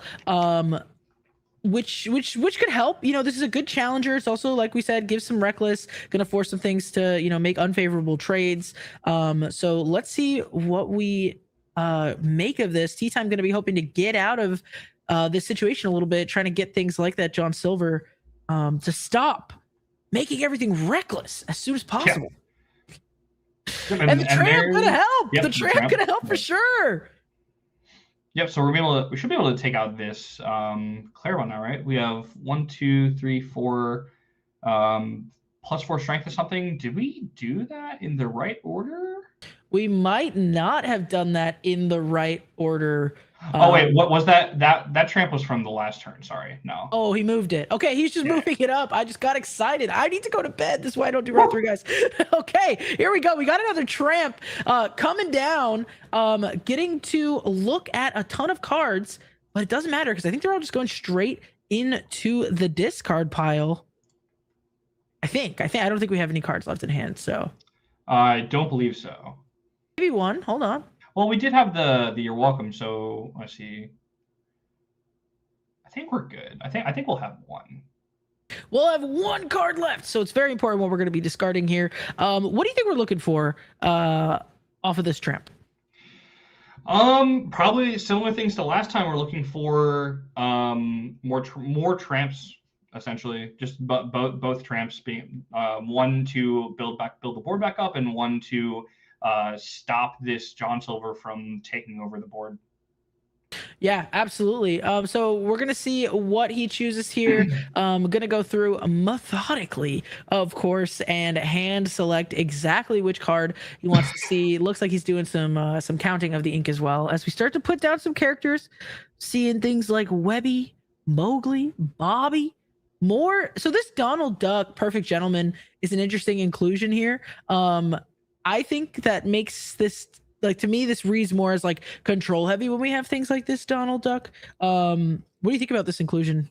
Yeah, so I think it was people were playing it a little bit last set, and it was a little bit more clunky. But now that we have the Willow, stuff like the Donald, stuff like the Mickey Mouse, and stuff like even Clarabelle 3 have gotten a lot more popular coming back into it because it's easier to play. So like the popular lines of going one drop into Willow, one drop into Clarabelle, one drop, they're very popular. Something that was a bread and butter combo when I was playing it for Ink. And then on the other hand, going one drop into Willow into Donald is like less. It's less for going wide, but for other matchups that are harder to deal, that have a harder time dealing with the Donald, it really starts to snowball out of favor. But here we just see Under the Sea. Snowballing out of control. We see the Under the Sea just being hardcast, as you mentioned. Yeah. Okay, who needs to sing it when you have all of the ink to play it and the John Silver going on a quest as well? So we're gonna put that Lilo into play exerted before we do absolutely anything else. Play out a Daisy Duck, and this is gonna be super painful for the Dogs player because they're only at 10 lore, and now we have 2 John Silvers making absolutely everything reckless on that board. This is the opening that the Mad Hatters needed to get back into this game. Is it over already for Luxury, or is there a way they can claw back into this? Yeah, so what I feel like we've heard before about one-sided board webs being pretty good. They do tend to be pretty darn good. 2 John Silvers as well, feeling pretty good because again, everything gonna be reckless, and when he is that 5/5 stat line challenging into him, not gonna feel great for things like this Grandmother Willow and that Lilo. No, it does not. Definitely does not. Yeah, and that's not all. We have some extra ink as well, I believe. So looking like, yeah, we're gonna go ahead and ink the Malicious Mean and Scary. Yeah, sure. Tempo Prince Philip, sure. Oh, the BM, the bad manners, saying I don't care about what you got on your side of the board. And tea time, seeing the writing on the wall, this game is over. Wow, that Under the Sea busted that game wide open for Mad Hatters there. Yeah, like it was definitely a position that the Green Blue player was definitely looking for an Under the Sea line. We saw that they only were able to have one character on board, so I guess like we're looking for potentially. It's tough. Like obviously we can't see what the Dogs player has from the Tramp. We just see him discard 2 Ursulas, but we don't know what he kept. What we do know is that the Ursula is really tough. The Under the Sea is really tough to come back from. Yeah, absolutely. Definitely tough indeed. As we jump in to bonus game 3, I don't know. Is it another Green Blue bench? It is another Green Blue. I don't know where the lore is at, but I do see that we have Ink Knights versus Lords of Lore. Production will let us know once everything is up and running. You got to imagine with 9 minutes left on the clock, we're in a game 3 here, right? Seeing a Cusco on the other side of the board, that's interesting. Purple yellow Cusco is telling me that we may see a Raging Storm. Oh, Raging Storm could be fun to see for sure. Looking at the ink counts here, telling an interesting story when we see this Amber and Amethyst, which has pseudo ramp but doesn't have literal ramp in the Inkwell, looks to have more ink than Thomas here, who, you know, even if he went second, is still usually able to catch up, right? So very, very interesting. But seeing things like this Basil on the board, seeing the Prince Philip, seeing the Donald Duck. Oh, there must have been like an Ink Geyser.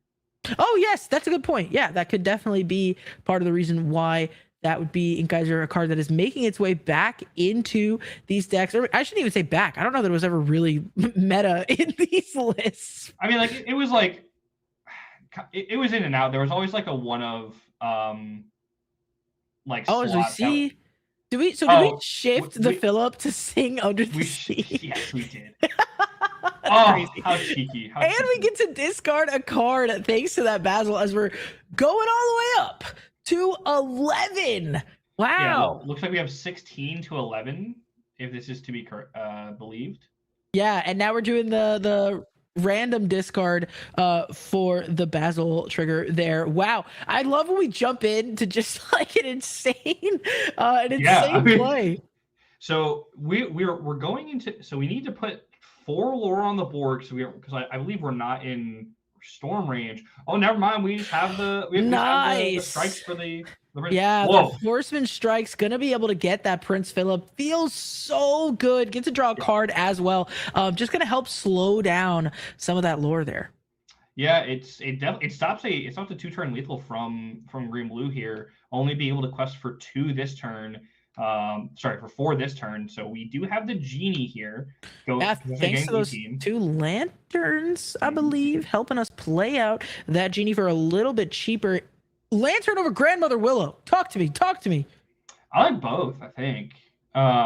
This is definitely a deck that I've had a lot less time playing, but I don't really see why both wouldn't be a big deal. But also, if we're just going for a Raging Storm, I don't know. Like it's weird. I would need to look at more lists, but I don't see why we wouldn't be on both. Yeah, so it's interesting to see. It's going to see how this shakes out here, as we do have a John Silver coming into play, making that genie reckless and allowing us to quest up to 15, getting another discard trigger off of that Basil. No dice shenanigans this time. Just saying, hey, pick a card, any card. It's going into the discard pile as we pass it on over. Phantom going to be looking to do something immediately.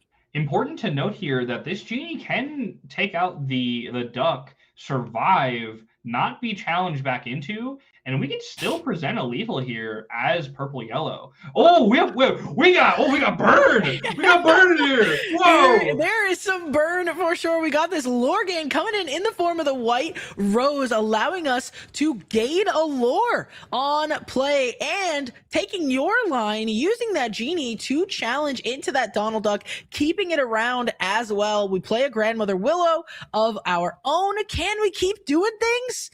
Yes, we can. Cheshire Cat. And currently we're presenting lethal through a John Silver here because of that white rose. We are forcing green blue here to have another out. Yeah, and we're going to go ahead, boost that damage off of the genie as well, put it on to that Basil. So like you said, even if the John Silver gives something reckless, we still have this game on board. If we want to keep this game going, we're going to need to find an answer, and fast. Thomas going to go ahead, draw his card, look at what he can do. A couple things get him out of this. Most notably, the board wipe. Another board wipe, another Basil, a Hades if he's playing it. No, there's no lethal out here because we did move that damage in case there's a go-go here. But we're generally just we're looking for a single target removal here, and then John Silver on the genie. Oh, unless you put the John Silver on the genie, we top deck a Dumbo. Ooh, okay. We are finding things, starting with a Basil, gonna bounce something back to hand. Wow, that's crazy. I cannot believe that we. Oh no, the Dumbo out is real. Wait, explain this Dumbo out to me. Because if he gave reckless to the genie and we draw a Dumbo, we still just Dumbo the genie and we have lethal on board. I feel like you have to Basil the genie here. You're absolutely right. The Dumbo allows the genie to get around that reckless. It's not considered questing if it is using that that Dumbo ability. Let's see. Can we find it? We're readying all our ink. Show it to us right now. This is crazy. Oh goodness. Have we written the script? Is the caster curse real? Starting with exerting 2 ink. Nope, just kidding. Starting with the Cheshire Cat. Starting with the Cheshire Cat redeploy. Is that it?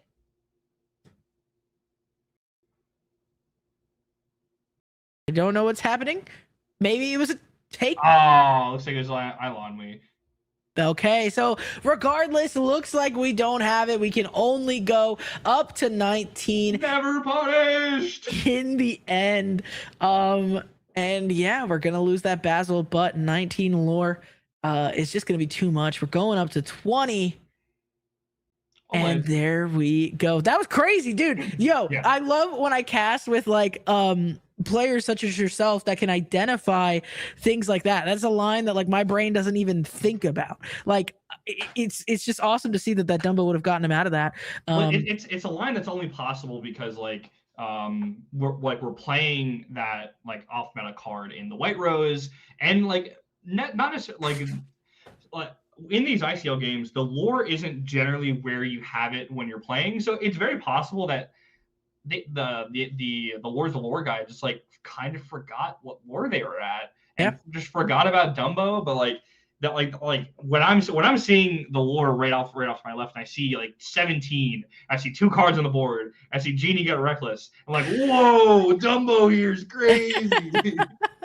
Yeah, absolutely. And I did get word from production that was our last match of the night. We have no more bonus matches for you. But as a reminder, Loungers, our featured table, our featured match, took it down today with a 2-1 victory against NVRshift. So you got to be feeling happy, right? For the Loungers, congratulations to them. Good showing still from NVRshift. Is there anything else we need to do, production, before we get us on out of here? Yeah, it was a wonderful night. Thanks to Luke and everyone for allowing me to come on guest commentate. I enjoy commentating from time to time, and I would love to do it some more. So getting to take some time out of my preparation to jump on here and have a good time was really great. Shout out to the Loungers and NVRshift for giving us a really great match. It was really enjoyable to watch and to commentate. And anyone else? You want to shout out anyone, Will? Yeah, absolutely. Want to say, of course, shout out to everybody watching. Thanks for being here with us on a Tuesday in the ICL. Thank you to production for having me as always. And Franz, thank you for being here as a guest commentator. It was great to have you in the booth. I think you nailed it. I think you did a great job. And it was a pleasure sharing these 2 rounds with you. But if you want to find me, you can find me on Twitter at WillowBees and YouTube at Lore Chronicles. But I think that's going to be it from the ICL. Thanks for hanging with us on this Tuesday. We will be back tomorrow. So don't forget to be here. We are going to throw it to somebody. We're raiding somebody very soon. So make sure you say hello. And we're saying goodbye. Thanks so much. See ya. Bye. ICL on a Tuesday. Nice. Woo.